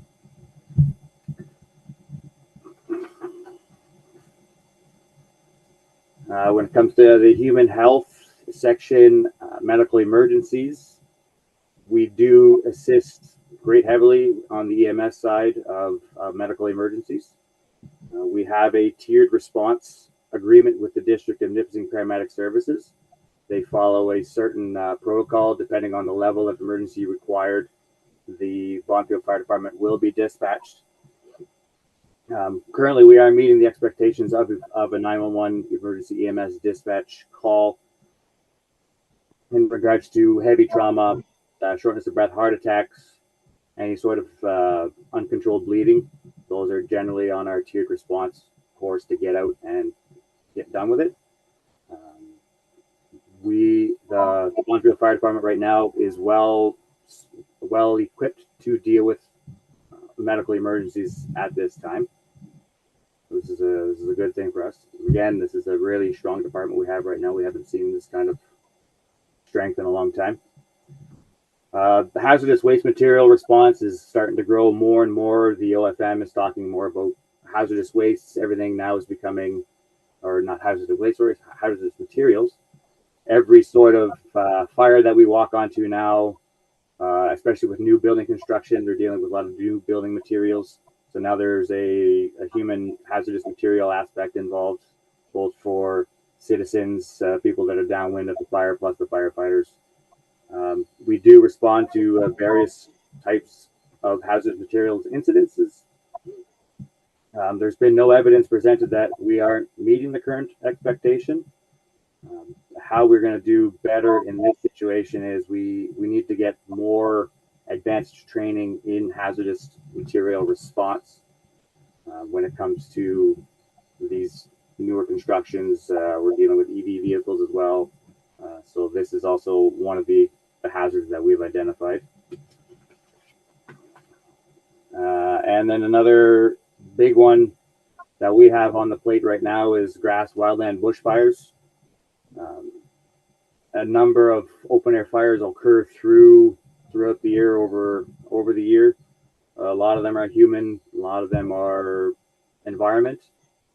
We currently do meet the expectations for fighting wildland bushfires.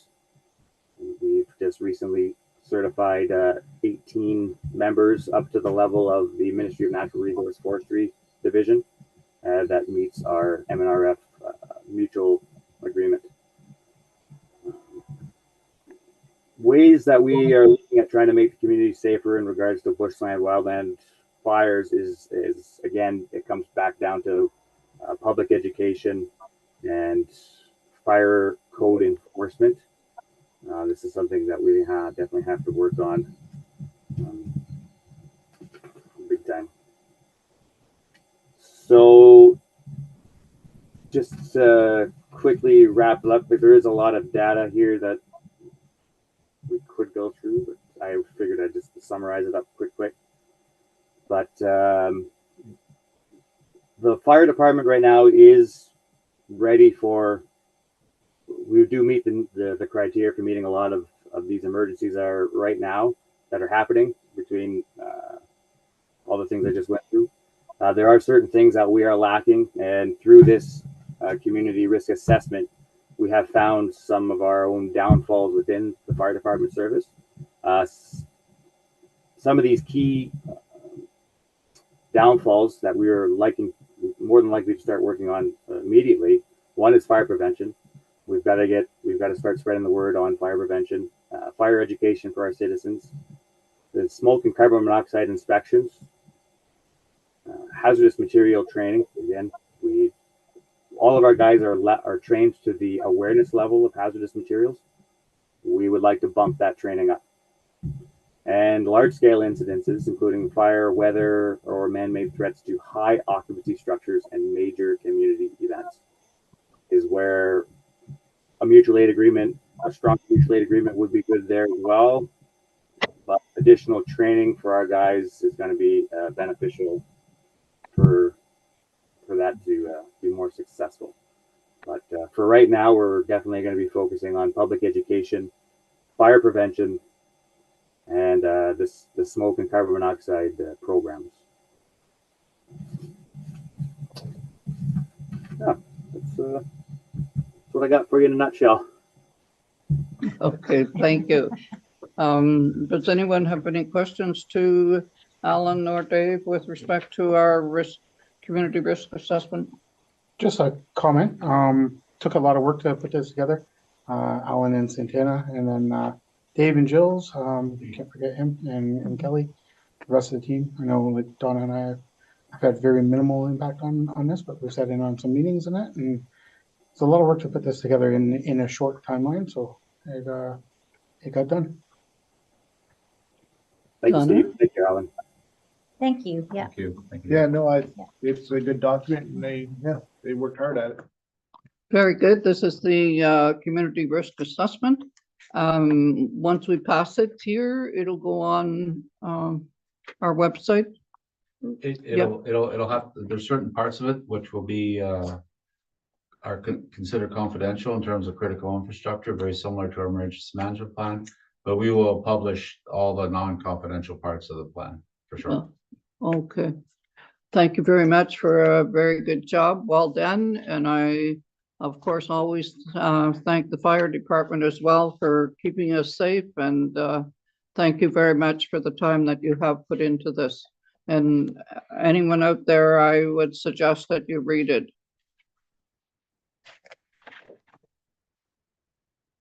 Okay. We have a report from the CA. Oh, yes, my motion, sorry. Moved by Councillor Featherstone, seconded by Councillor McGuinness, that the Community Risk Assessment Report prepared under Regulation 378/19 be approved as prepared and submitted to Ontario Fire Marshal's Office. All in favor? Carried. Okay, now we have a report from our CAO with respect to open air burning and revision of fees by law, and it's a verbal report.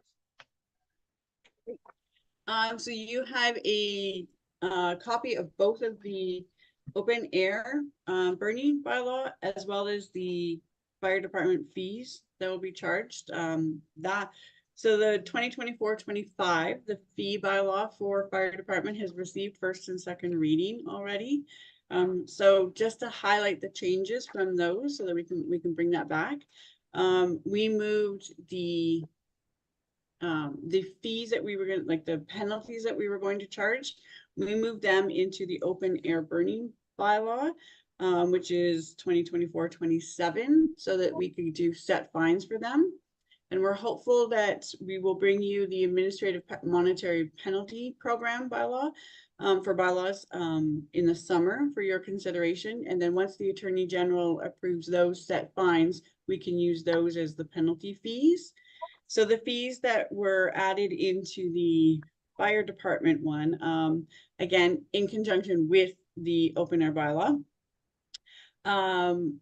On first reading, the campfire incinerator annual permit was $30. That's been reduced to $10.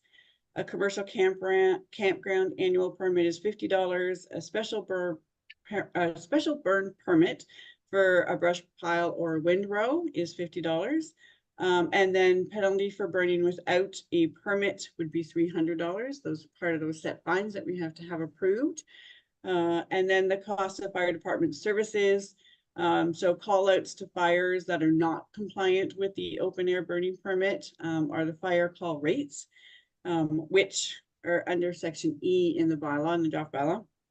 So the current MTO rates for vehicles for the first hour or part thereof, and then half of the current MTO rates per vehicle for each subsequent half hour or part thereof that there is a vehicle on site to deal with a fire or a call. And then the cost for personnel as per the MNRF rates. I do not know the current MNRF rates, but I do know the MTO rates are at $649 for an hour. We've added in some inspection fees. So these would be the inspections for commercial and industrial inspections. If we have to do one for home occupation, we did have that request and we didn't have a fee set for that, which is why we looked at the user fee bylaw again. So we have put in $100, and that should cover the cost of a staff member having to drive, do the inspection, come back, do the report, and submit it into the agencies requesting the reports. And then there's propane storage and handling. This would be pretty rare. There's maybe 2 or 3 places that would have propane exchange programs. But they do have to be approved by the fire department. And then any existing wood stoves, if they needed to have insurance, reports for insurance, then the fire department can go out to do those inspections. And then again, the administrative fees, if when you're selling your house, you ask for a tax certificate, a zoning compliance, and then a fire inspection as well. So those fees are all consistent with what our current administration fees are under general government and building. And then we have the non-emergency services. Again, if we have to have fire apparatus on standby, that would be the fire call rates. So that's again under E. But there is a provision that nonprofit community organizations would be exempt from this. So if they ask for the fire department to go out, nonprofit could be exempt, but a for-profit would be charged the fire call rates. Fire watch fees are MNFR rates, and then the use of the heavy machinery with the operator for cleanup as at $140 an hour, and then all other non-urgent fire services are at cost. So the deputy fire chief has indicated to me that he does want to bring a report to come to council to also start. There's a company called Fire Marquee. So when there is a fire, that the Fire Marquee can actually help the fire department recoup some of the expenses when they are putting out some fires. It's a process, but this new user fee bylaw will also incorporate and give us those fees to allow us to do that. And then the open air burn permit, essentially not much has changed from our conversations. You do need to have a permit that in order to have a fire, that's under section 3 in bylaw 2004-27. It puts out the regulations for what a campfire is, for what a brush fire is, an incinerator, and it's in there. You know, so a campfire is 1 by 1 meter by 1 meter by 1 meter. Yeah, so I think that those are the main changes that we've done.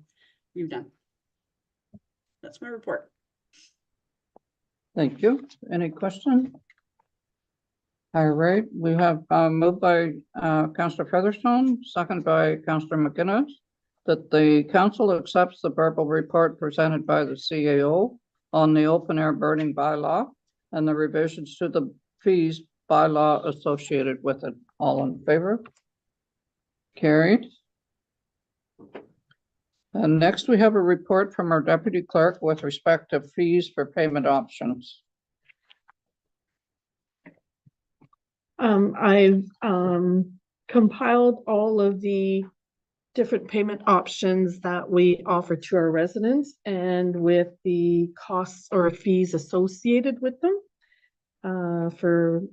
just for council's information. We did notice that in one of the debit machines that we use, there's different fees associated to those that are higher and different than the system that we use for the landfill site. So my recommendation to council would be seeing that the final tax bills will be issued within the following 2 weeks, and then the next couple of months will be a heavy usage on those machines, to maybe try and use the public works system to see if that would lower or have a comparison between the system we use now and the one that we use for the fire department or for the landfill site. So that would be my recommendation to council. The other one would be, as we are relooking or maybe revamping our website, would be to see if there's an alternative to the Stripe payment system that we use right now, and see if there was a lower fee system that we could put on our website instead of the Stripe that we use right now. So it's not the credit cards, that's the interest on the credit cards that is the fees paid. So every time you use your credit card to pay something, you have to pay Visa or MasterCard or whoever, right? Is that not what those fees are? Not the actual administration of? The fees that are noted in here is what we pay So every time somebody uses their credit card, for one company, I believe the interest is, or not the interest, but the fee is 2.9% plus 30 cents per transaction. That would be for the website. And then for our debit credit machine, those fees are different depending on the type you use. So if you're using a Visa, and depending what Visa or a MasterCard or a debit, the fees are different. So debit is not free. Like debit. your Debit is card. free. Okay. I believe that is the only So this one. is only credit that Yes. we're paying for. Yes, And when you say website, it's still credit. It's a credit card. yes, So it's just two different things. One is the person's coming in or phoning, yes. and the other is you're just Done doing through the it on- website. yeah. So Yes. it is the same, and it is an alarming amount. Yes. So what might have been of interest is the report that was presented to council when the program started. So is there? For the debit, For this whole, For for the this whole credit card. program, yeah. so pre 2007, only cash and checks were accepted. Okay, In January of 2007, a report went to council to investigate other payment options because our taxpayers were looking for something different than having to always come into the township office. There was a report that went to council with the costs associated with the Interac and credit cards, and council approved the new payment method with the costs. and what was the cost in 2000? I don't know, I was not here. The report is, couldn't find it anywhere in our files because it's 2007. At that time, we didn't keep files as we do now, like everything is, we have a copy on our systems. I could not find the report on that one. In May of 2015, council approved updating the website.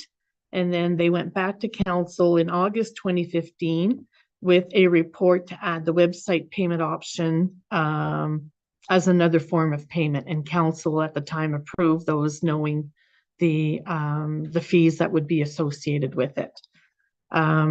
Then in 2016, Case Populaire then offered online banking for businesses. So the CAO approved setting up of the online or not e-transfers, but direct deposits. And then in 2018, the CAO authorized the implement of the new pre-approved payment plan that we've been promoting for the past couple of years. Right, so the only thing that looks like that has a hard cost are the credit cards. Yes, So the credit cards are costing almost 1% of the tax levy. yes, Almost, yes. So, and everybody, so you're paying by credit card? Yes, No, I'm just saying, Yeah. example, if you pay by credit card, everybody else is paying correct. for that. Correct, very similar to if you do a dog tag, I don't have a dog. I'm yes. currently paying for your dog Yes. tag, right? However, those that do pay, Well, there's a soft cost, and it's approximately $6,500 based on your report here. So I took the 1 hour that you said, yes, that in staff time, I averaged a wage, and I times it by 280 potential days of the year, yes, which is $6,500, which is the soft cost. So, I mean, that would go up because if we take away the credit card and encourage people to come in, there might be more administrative costs. So you Yes. might be spending a little Yeah. more time, but because probably. we do say an hour, and Yeah. that's just preparing the deposit, basically, so the next day. That's the first thing that the staff does, is they count all the cash, they count all the checks, they balance everything, they prepare the deposit, and then bring it to the bank. What we don't consider into here is every time a taxpayer comes in, it's 5, 10, 15 minutes of Correct. staff time with the interaction. Because most taxpayers don't just come in, hand the money and walk out. there's conversation and things like that. Sure. So, Good customer service. yes, So the pre-authorized payment plan is no charge. The e-transfer is no charge. Is that direct deposit, but, or online banking, which is where I set up my own, in my bank, I set Yes. up my own payment and then I pay monthly, or I get it automatically withdrawn myself, right? That's what online banking is, and there's no fee for that. No. And there's no fee for cash or checks. So No. why don't we look into a third party? So if you want to pay by Visa, you pay a third party, they get your interest and pay us the full amount. that would be an option that we could look into. But then what happens to the people that come here that Would are still using credit cards? would be still the same thing. Well, we already have a third party technically. Because we have a. So then we would have to figure out what the fee is and then charge them the fee for coming in. So, sorry, Jason's been waiting a while. Let him go first and then I Yeah. ask as well. Sorry, just That's for you, Jason. thank you. So I see debit/credits. We see there's 520 transactions in 2023, but debit costs us nothing. Is that what I heard? Yes. So how many of the 520 were credit cards? What I'm trying to get, yeah. So what I'm trying to get to is, so if we add up the 416, which would be credit cards coming in off of the website, plus, well, I don't know, I guess we could do it in half, so 260. So I guess 260 plus 416, whatever that I is. think it would be more than, sorry, Councillor Corbett, it would be more, because if you look at the fees for 416 transactions, it was, or people or whatever, it was 13,137, and you know, for 520, it was 10,000. So it would probably be more than half, Yeah, like say 400. 2/3, yeah. Yeah, 400. So, and then I wonder how many unique individuals does this translate into? So how many unique taxpayers? So I see the number of transactions, but I assume some are coming in multiple times a year to pay their taxes in when the bills are due a few times throughout the year. Is that correct? Most people who come in here to use our own debit machine are probably come in twice a year. The ones that are from the website, on average, probably, I would say 5, probably up to 12.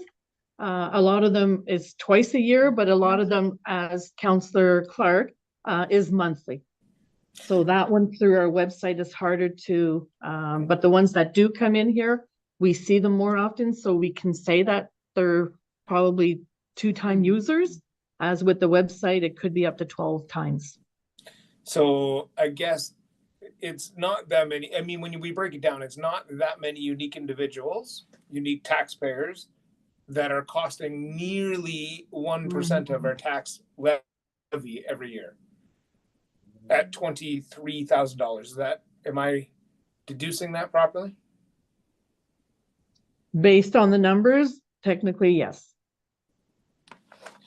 So, yeah, I mean, I guess then the question becomes, is it an option that's still viable to every other taxpayer versus if somebody is wanting to pay with Visa or a credit card, like should that cost be borne by the rest of the constituents?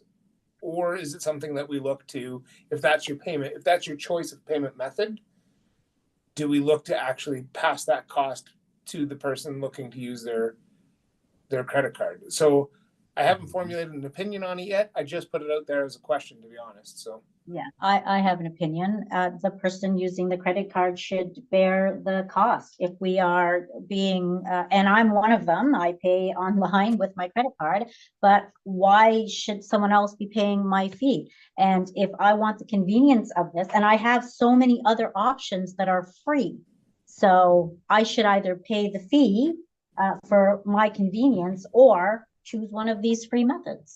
That's my personal opinion. Yeah, I think we still need to offer it. I think there's going to be a lot of people that are in a situation where they can only pay with a credit card. I don't think anybody is choosing to pay with a credit card. I'm sure. But there's also different rules and regulations now. So as a business owner, for merchant expenses, those have all gotten a lot more expensive in the past couple of years. The percentages are up higher, which I think is probably what's reflecting here. But there's new rules and laws that were put in that we can charge a surplus percentage. I don't know what it is. It's 1, 2, 3%, something like that, on top of the bill to recoup that fee. So that's new this year. Okay. But e-transfers might be another option for people who are remote too, right? I was just talking, maybe not everybody has the money sitting in their account to pay their bill and are relying on a credit card just to get that bill out of the. Yes, I agree, but we all shouldn't be covering that cost. Like that's So those merchant, $23,000 that the rest of the township's picking up. Yeah, right, so those merchant fees is maybe where we start to look at. yeah, I think that's what And then And I think when you use the credit card, the individual already pays the fee. They would pay on, And not interest or anything. You pay a fee when you use your credit card. So both the recipient and the person that's using it pays fees, whether it be 1% for you, 1% for the person. I'm not No, sure no. what no, it is. I think the township has borne the entire, Yeah, because That's there's no why cost to some- use a No, credit yeah. card. no. but that's why some retail companies won't offer Visa because they Well, refuse to pay. it's at the law firm that when we take a visa, Yeah. and again, they won't take a great big visa or a bill, like if it's $4,000 or $5,000. And I think at the law firm it's 3%. So then, and especially in trust, they can't take it because then that money comes out of the trust to cover the difference. Fees, yeah. So, and the person handing the visa in also pays. My Visa dies. But on. how? I don't pay. Yeah, any- how? If When I use my Visa, it doesn't cost me anything. It just No. costs the store 3%. Yeah, how do you Yeah. get that money? If I was to buy a package of socks at Walmart and and I pay cash and Donna was to pay the exact same, buy the Yeah, exact same package of okay. socks with her Visa, we wouldn't pay any different, but Walmart would pay the fee for Donna Whatever to be the- able to. yeah. Trust me, we're paying That's it for a with the purchase. socks. That's not money. That's for a purchase, right? But when you go in and you're paying money, you pay a fee. I'm sure of it. But if I'm paying the township my taxes, I don't pay a fee. I get a bill. And I know what the bill is. I don't get charged a fee online to pay my taxes. It is whatever, bill I No, get. I'm just saying with your credit card. I only pay with my credit card. And I'm not charged anything other than what my cost is that you bill me. But if you billed me that plus the fee that you're paying, then that's what would go. But don't you keep chasing yourself? I know. You keep chasing yourself because now you're adding that, then it's Yeah, higher, yeah, then you're yeah. paying more. Yeah. So I mean, I think a third party would be the way to go. Let them take the interest Yeah, or that extra interest and pay us our full amount. yeah. And lots of people do that. That Because- would work for the website, but it wouldn't work for the terminal here. Or would, yeah, I mean, we need to come up with something because these Yeah. costs are so high that it's not fair for everybody else. Yeah. And like, I mean, I was even looking at the landfill. So we collected a total of 3,400. That's just in tipping fees on the swipe card. Yes, And it costs us 2,300 to have that machine. that includes the processing of the landfill passes. And is there a monthly fee to that too? Yes. So what's the monthly fee on that? Part of it is included in that 2,300. Okay, the monthly fees included in that? Yes, So I yeah. mean, that's $1,000. You know, we're only making $1,000. Is it really worth even having the machine at the landfill? Go back to the punch cards, it's free. You would pay for the machine no matter what. Well, the machine, sorry, you would pay a fee no matter what, because that's what we use to implement our landfill passes. Yeah, I'm So the saving, why don't we look at getting rid of the landfill passes and go back to the punch card? It's free. well, no, It- it costs I think more. Councillor Corbett has something to say. Yeah, no, well, I want to talk about I actually like the data that we can mine out of the back end of having the cards at the landfill. We haven't done a great job at seeing those report from a council perspective, but it allows us to actually see the number of bags per user as opposed to it's a punch card like, we regulate up to a maximum amount of, but we can't aggregate the data back down from that to say, you know, the average user is actually using such amount if we have higher users than not, if we have, so anyways, I just wanted to get, I think it's a small fee to be able to, for the amount of data we can get off the back end of it. I like the idea of having the cards at the landfill, but we have to do better at starting to ask for reports on those, on the landfill usage, so. Well, and I actually think we have to go further than that, in that, so that report is great, but what benefit is that information? How am I using that information to save people money, or, right? Is it saving time? So I think we need to look at the information. So information and data collected is useless unless it tells us something that's going to have improvement for us. I mean, yeah, I think it will when we actually start looking at recycling benefit, like the benefits of our increased recycling push and all of that. But it We will does- see It decreased doesn't number of calculate. bags.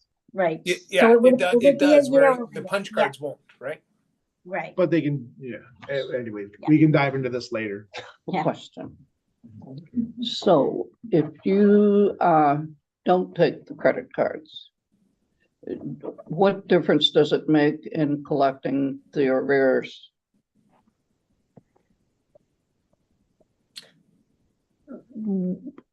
Okay, can you expand on that so I know which way to So answer? say somebody's going to come in, they'll pay it off with their credit card because they don't have the money right at the time. So we're not gonna take the credit card because it's gonna cost the township. I'm not sure anybody's suggesting that we don't take credit card. Sorry, your worship. I'm just, from my point of view, the question becomes, do we pay the 2.6% as a general municipality and the ratepayers? Or does the person coming in with their credit card pay, as Councilor Featherstone was talking about, pay the additional 2.6% or whatever the actual cost is to the municipality? I guess that's the question, right? For me anyways. Sorry, your worship. So Okay, as a merchant, we can charge 2.4% is the max that you can take back. and you can add that to their bill? To your bill. Okay, We have found, especially with COVID, when our doors were shut completely, that people paid their taxes. We had no issues with funds because of the many options.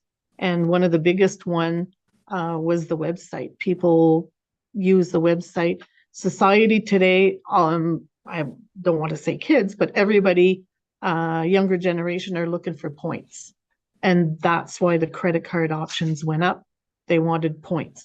I've seen residents come in wanting to use points for something, didn't have enough. I'm gonna put an advance on my taxes so that I can get the points and then use it for something. Fortunately for us, during COVID, we didn't have any funds issues because everybody was paying their tax bills. So, and I did go back a couple of years. For whatever reason, 2023, our year-end tax arrears were higher than they've been for the past 4 or 5 years since we started. So I don't know why 2023 was different, but in the past, our collectibles were almost $100,000 less. And we did notice, since we've offered all of these services, that people were more apt to pay their taxes on time or regularly and had less arrears. so you're saying we have more arrears in 2023? Yes. I mean, I'm good with the credit card, just need to pass on the costs, not to everybody, just the people using them. Right, and people have options. So if I want to continue with the convenience of the paying on the website with my credit card, I should pay for it. I should pay for that convenience. I don't mind paying for that convenience. I will not, sorry, I will not offer an opinion on that.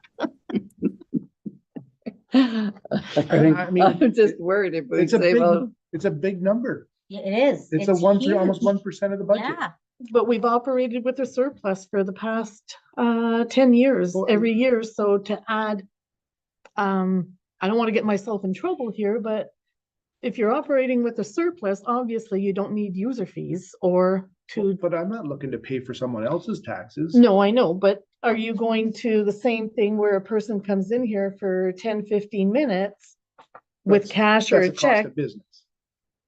This kind of is as well, like this new law with Canadian government for the merchant fee percentage. I think you're only gonna see small businesses use it, like Reptile Camp, we Right, use it. Right. The Granite Club, we do not use it, right? You know, obviously Walmart is never going to Well, charge they're you, going to put that, that into the into cost the of their product or merchandise. Yeah, whatever. yeah.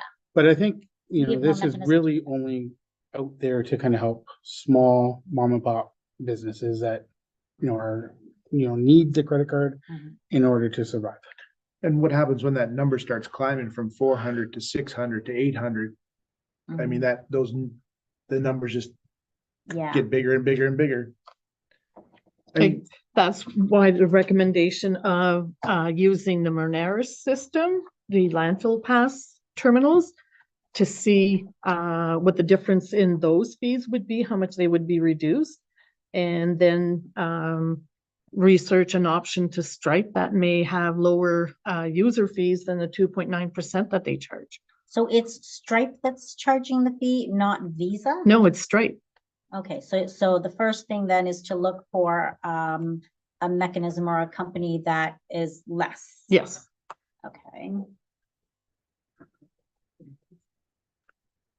They're all pretty comparable. Yeah. Stripe and Probably. Square and, Yeah. Yeah.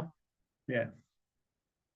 and I think it's almost like insurance, like they'll offer you, Mm, hey, incentives. come in at this and we'll give you this for free. And And then then next like a year. year later, it's more than what you're paying, Yeah. right? Like, it's almost like you gotta negotiate yearly.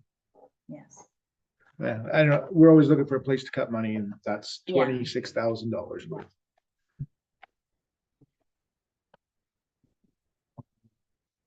Well, lots to think about. Good reports. I don't know, I wouldn't want to turn away taxes No, No, it's a if someone turn has away. to use their credit card.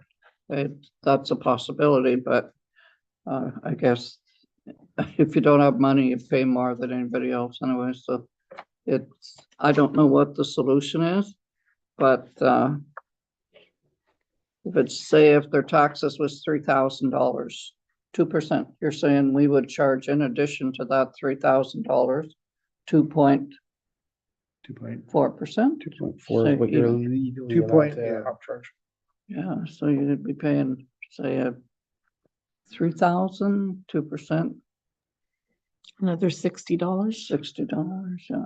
Yeah, it's $6,000. It's a hundred and some dollars in interest, that extra fee. I mean, it adds up. I mean, Mhm. Well, clearly. Nikki. Who? Okay. It's hard to read on Zoom.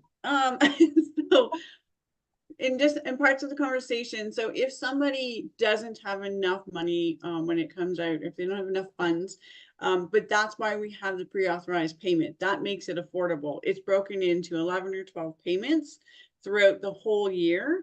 So you don't have to pay the 19% interest on your credit cards.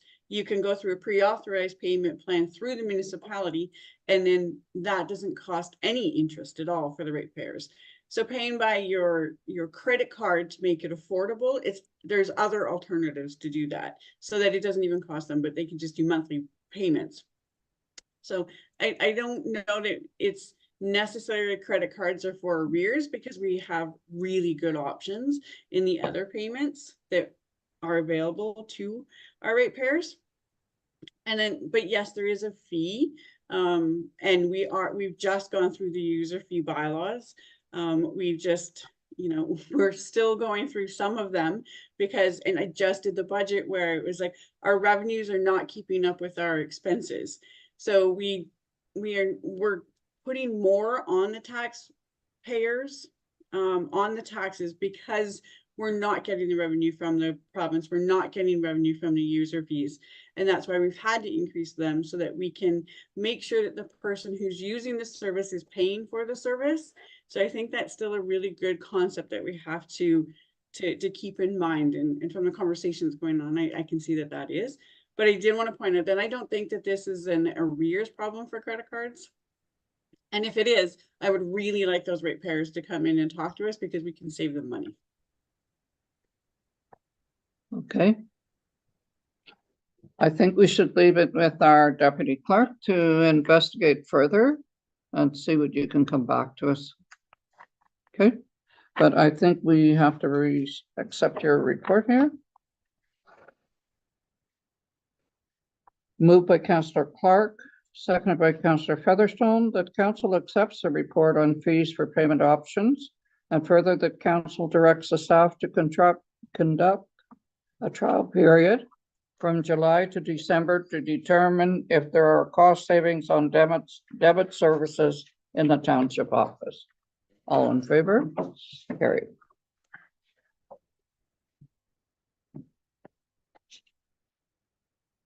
Okay, next we have report from the planning administrator, short-term rentals bylaw verbal. We've already provided the council with like frequently asked questions. I'm gonna try to do both trailers and short-term rentals at the same time, just because it occurred at the same time.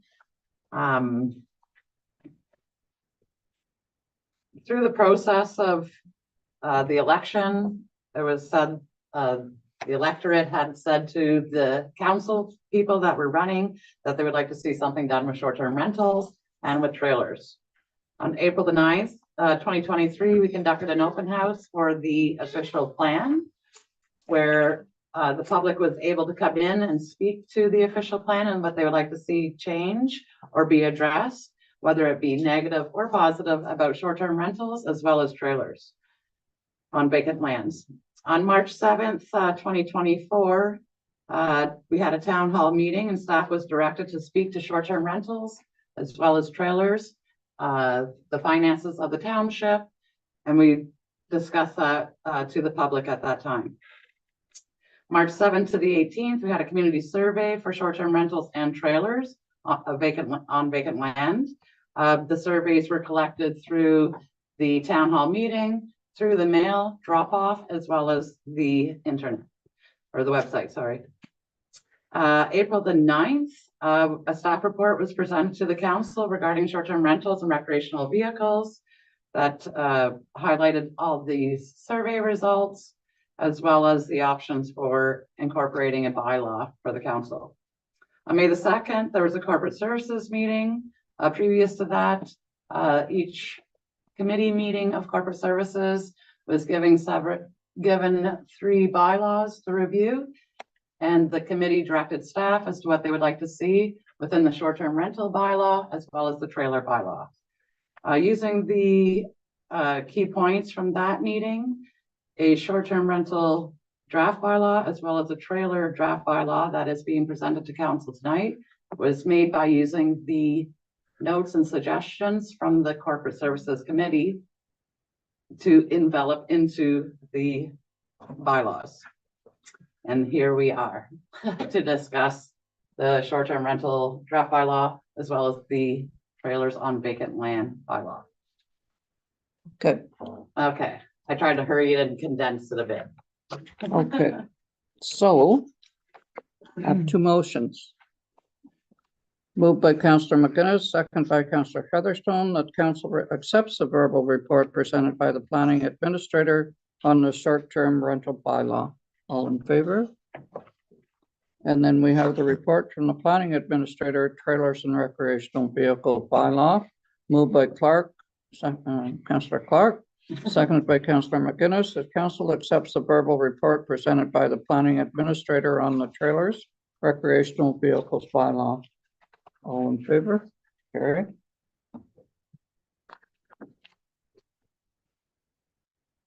Next, we're going through the adoption of committee meetings and motions. We have the corporate services meeting, no minutes for this meeting, for this session. And for the emergency services committee, May 27, 2024, no recommendations. Planning advisory committee, no minutes for this session. The Recreation Committee, June 3rd, 2024, no recommendation. And the next one is we have the Police Services Board, no minutes for this session. I'm not sure if you are interested in what happened at the conference last week. A lot of the sessions were a Section 10, which is the OPP boards. A lot of the information I found was for the Section 31, which is the city police board. But we sat in them anyways, and there was a lot of information again. The Police Services Act is changing, and they have been, it's now called the Community Services Policing Act, I believe. And a lot of new things, and they are down, the province is down, making a lot of smaller, I guess, bigger boards and less boards.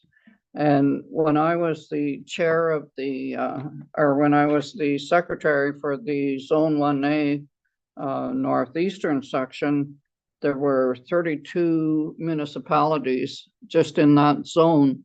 And that's not official, but I was told that they have it down, the province has it down to 43 police services boards. So if that's it, they've really cut back. Now, thinking that, okay, the police have to come to the meetings less because now we have joined East Ferris and Chisholm. There's 3 municipalities on that board. But I wasn't pleased to hear, and we haven't really had anything official on that, but it looks like the Ontario Association of Police Services Boards, the main board, will be taking over a lot of the training. And again, the municipalities are going to be paying more money than what we paid when we were a separate board. So that's something that we have to wait for. But all of the board members have to go online and make sure that they have done all the training and testing that's there. And again, we've been there and we've heard this for so many years that we don't know where we're going. We don't know exactly what's happening, and that's been going on for a while. But I certainly enjoyed meeting with the Chisholm people and council and East Ferris, and that will be our board. I don't know if for sure they've adopted or have decided to call our board the Oswestry Police Services Board. That's what it used to be around 20 some years ago. So I'm hoping they will, because I think it would some people thought North Bay number 2 detachment. I would rather hear Oswestry. I think that's us out here. So I'm hoping that that's what our board will go with. It was a good conference. For the last banquet night, they took us up that big hill in the gondolas, and then at the top they had a big barbecue, and but got in the bus to come back. I didn't think I wanted to come down that big hill, but it was an interesting conference. And again, we're still learning and looking for more information. But the fact that I think it's going to cost us more. So next we have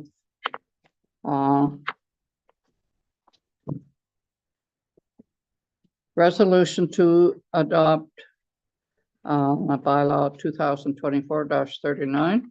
That's the 2024 budget.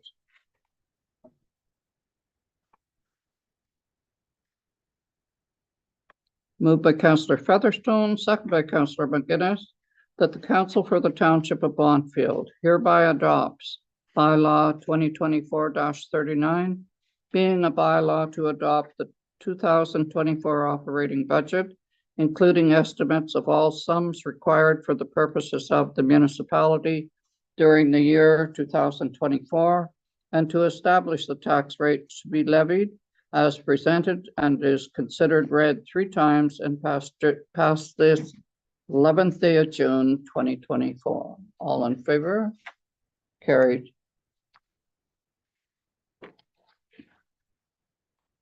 There's also the motion for the capital budget.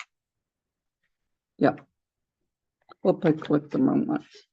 Moved by Councillor McGuinness, seconded by Councillor Featherstone, that the 2024 capital expenditures budget be approved as presented to council as per attached. All in favor?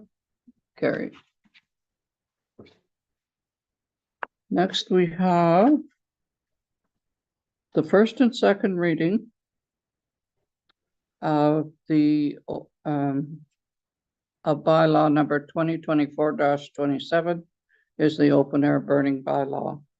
So moved by Councillor Clark, seconded by Councillor McGuinness, that a bylaw to regulate open air burning in the township of Bonnfield be read a first and second time in open council this 11th day of June 2024. All in favor? Carried. Next, we have a first and second reading of bylaw 2024-41 is short-term rental bylaw. Moved by Councillor McGuinness, seconded by Councillor Featherstone, that a bylaw to regulate short-term rentals in the township of Bonnfield be read a first and second time in open council this 11th day of June 2024. All in favor? Carried. Next, we have first and second reading of bylaw 2024-42 trailers and recreational vehicles bylaw. Moved by Councillor Featherstone, seconded by Councillor Clark, that a bylaw to regulate recreational vehicles in the township of Bonnfield be read as first and second time in open council this 11th day of June 2024. All in favor? Carried. Your worship, Yes. I wonder, for the sake of maybe hitting this point one too many times, but just to remind everybody that when we pass it for a first and second reading, this isn't final. This is an opportunity for the public to actually have more opinion to be shared with council, either individually, through presentations at a council meeting, or through correspondence through the municipality. So encourage people to use their voice and would love to hear from everyone to ensure that we're passing a bylaw that will meet the needs of the and balance the needs of our municipality. So I just wanted to put that out there one more time. Okay, exactly. Next, we have a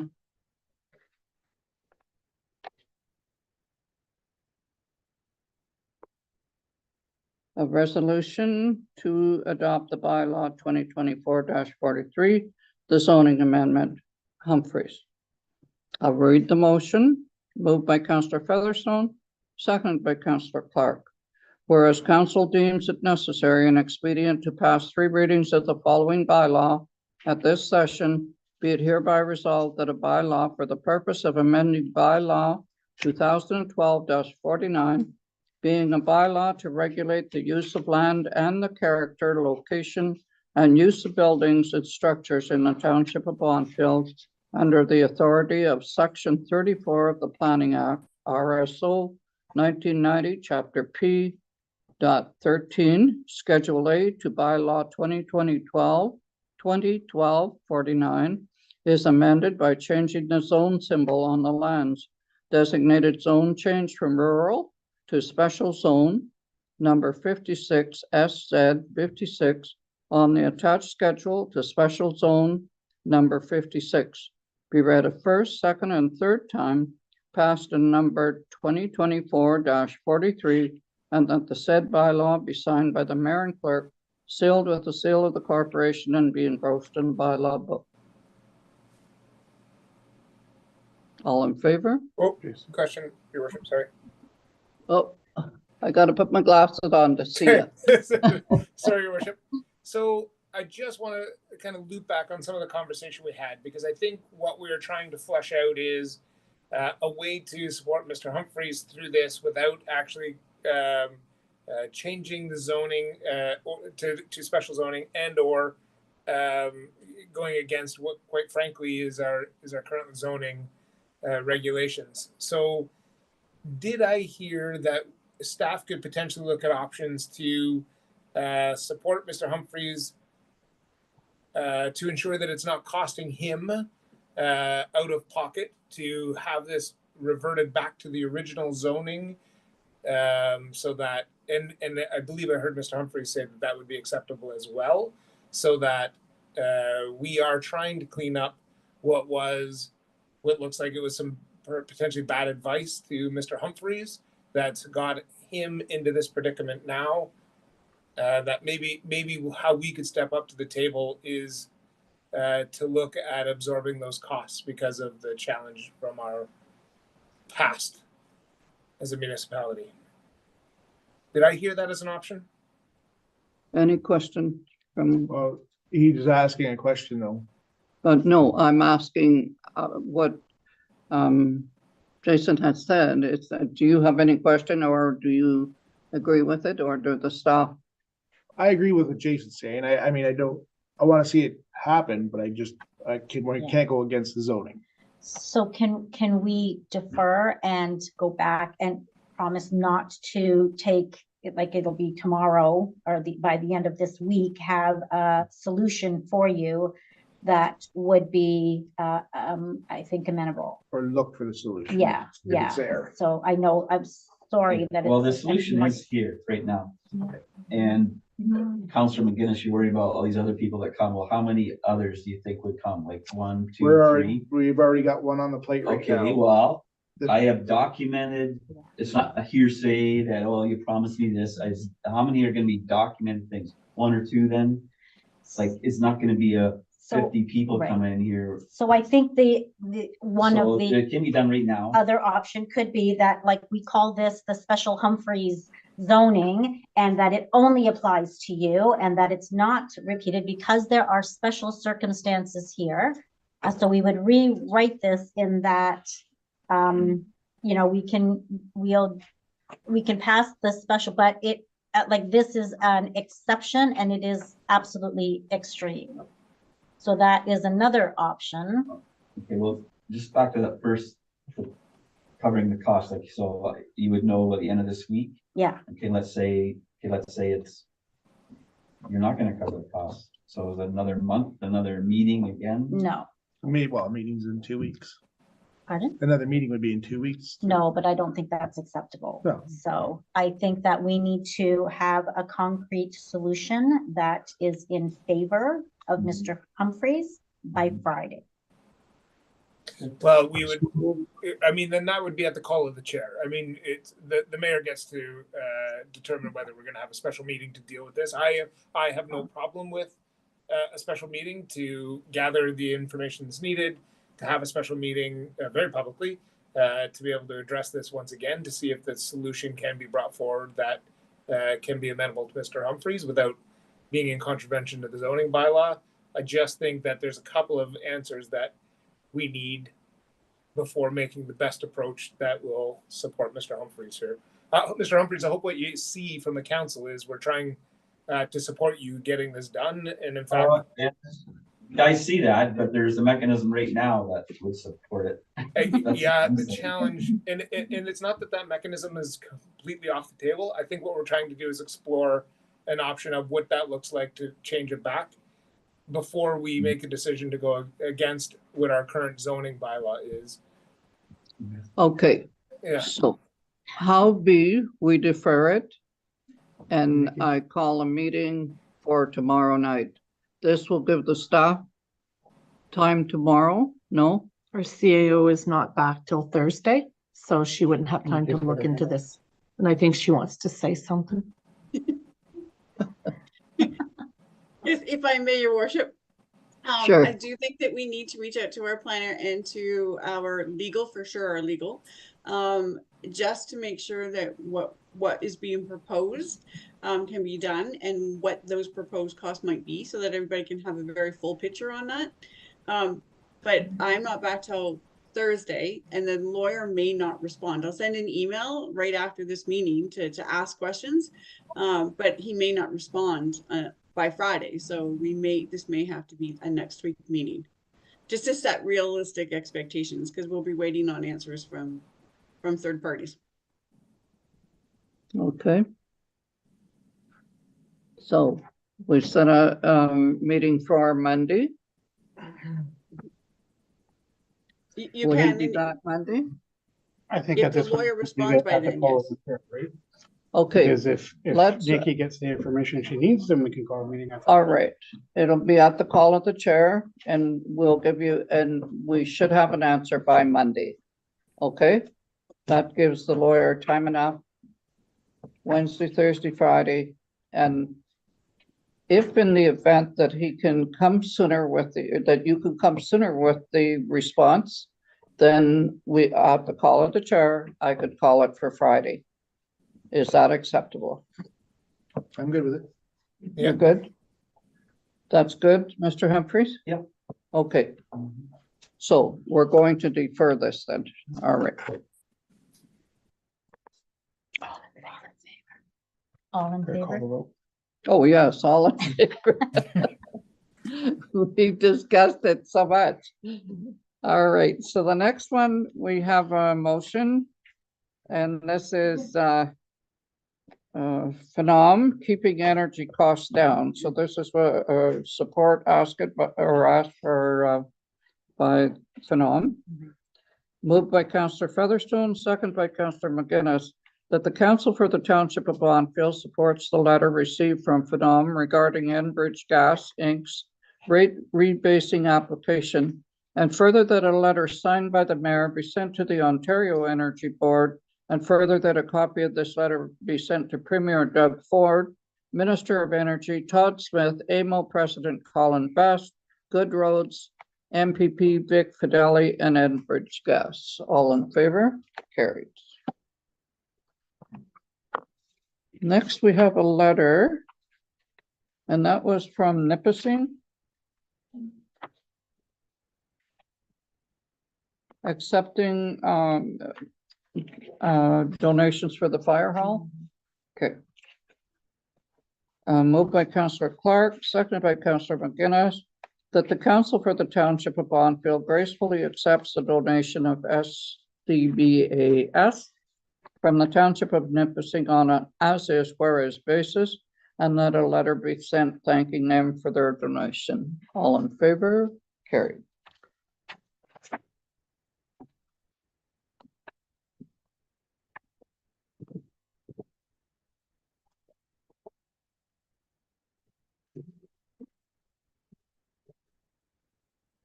Next, we have the confirmatory bylaw.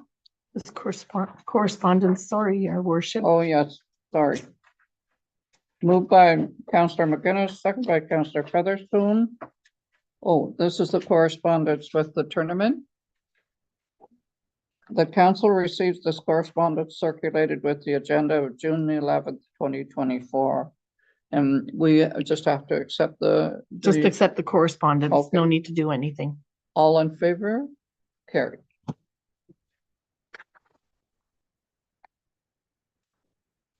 Moved by Councillor Clark, second by Councillor Featherstone, that the Council for the Township of Bonfield hereby adopts bylaw 2024-40 to confirm the proceedings of council from May 28, 2024 to June the 11th, 2024, as presented and is considered read three times and passed this 11th day of June 2024. All in favor?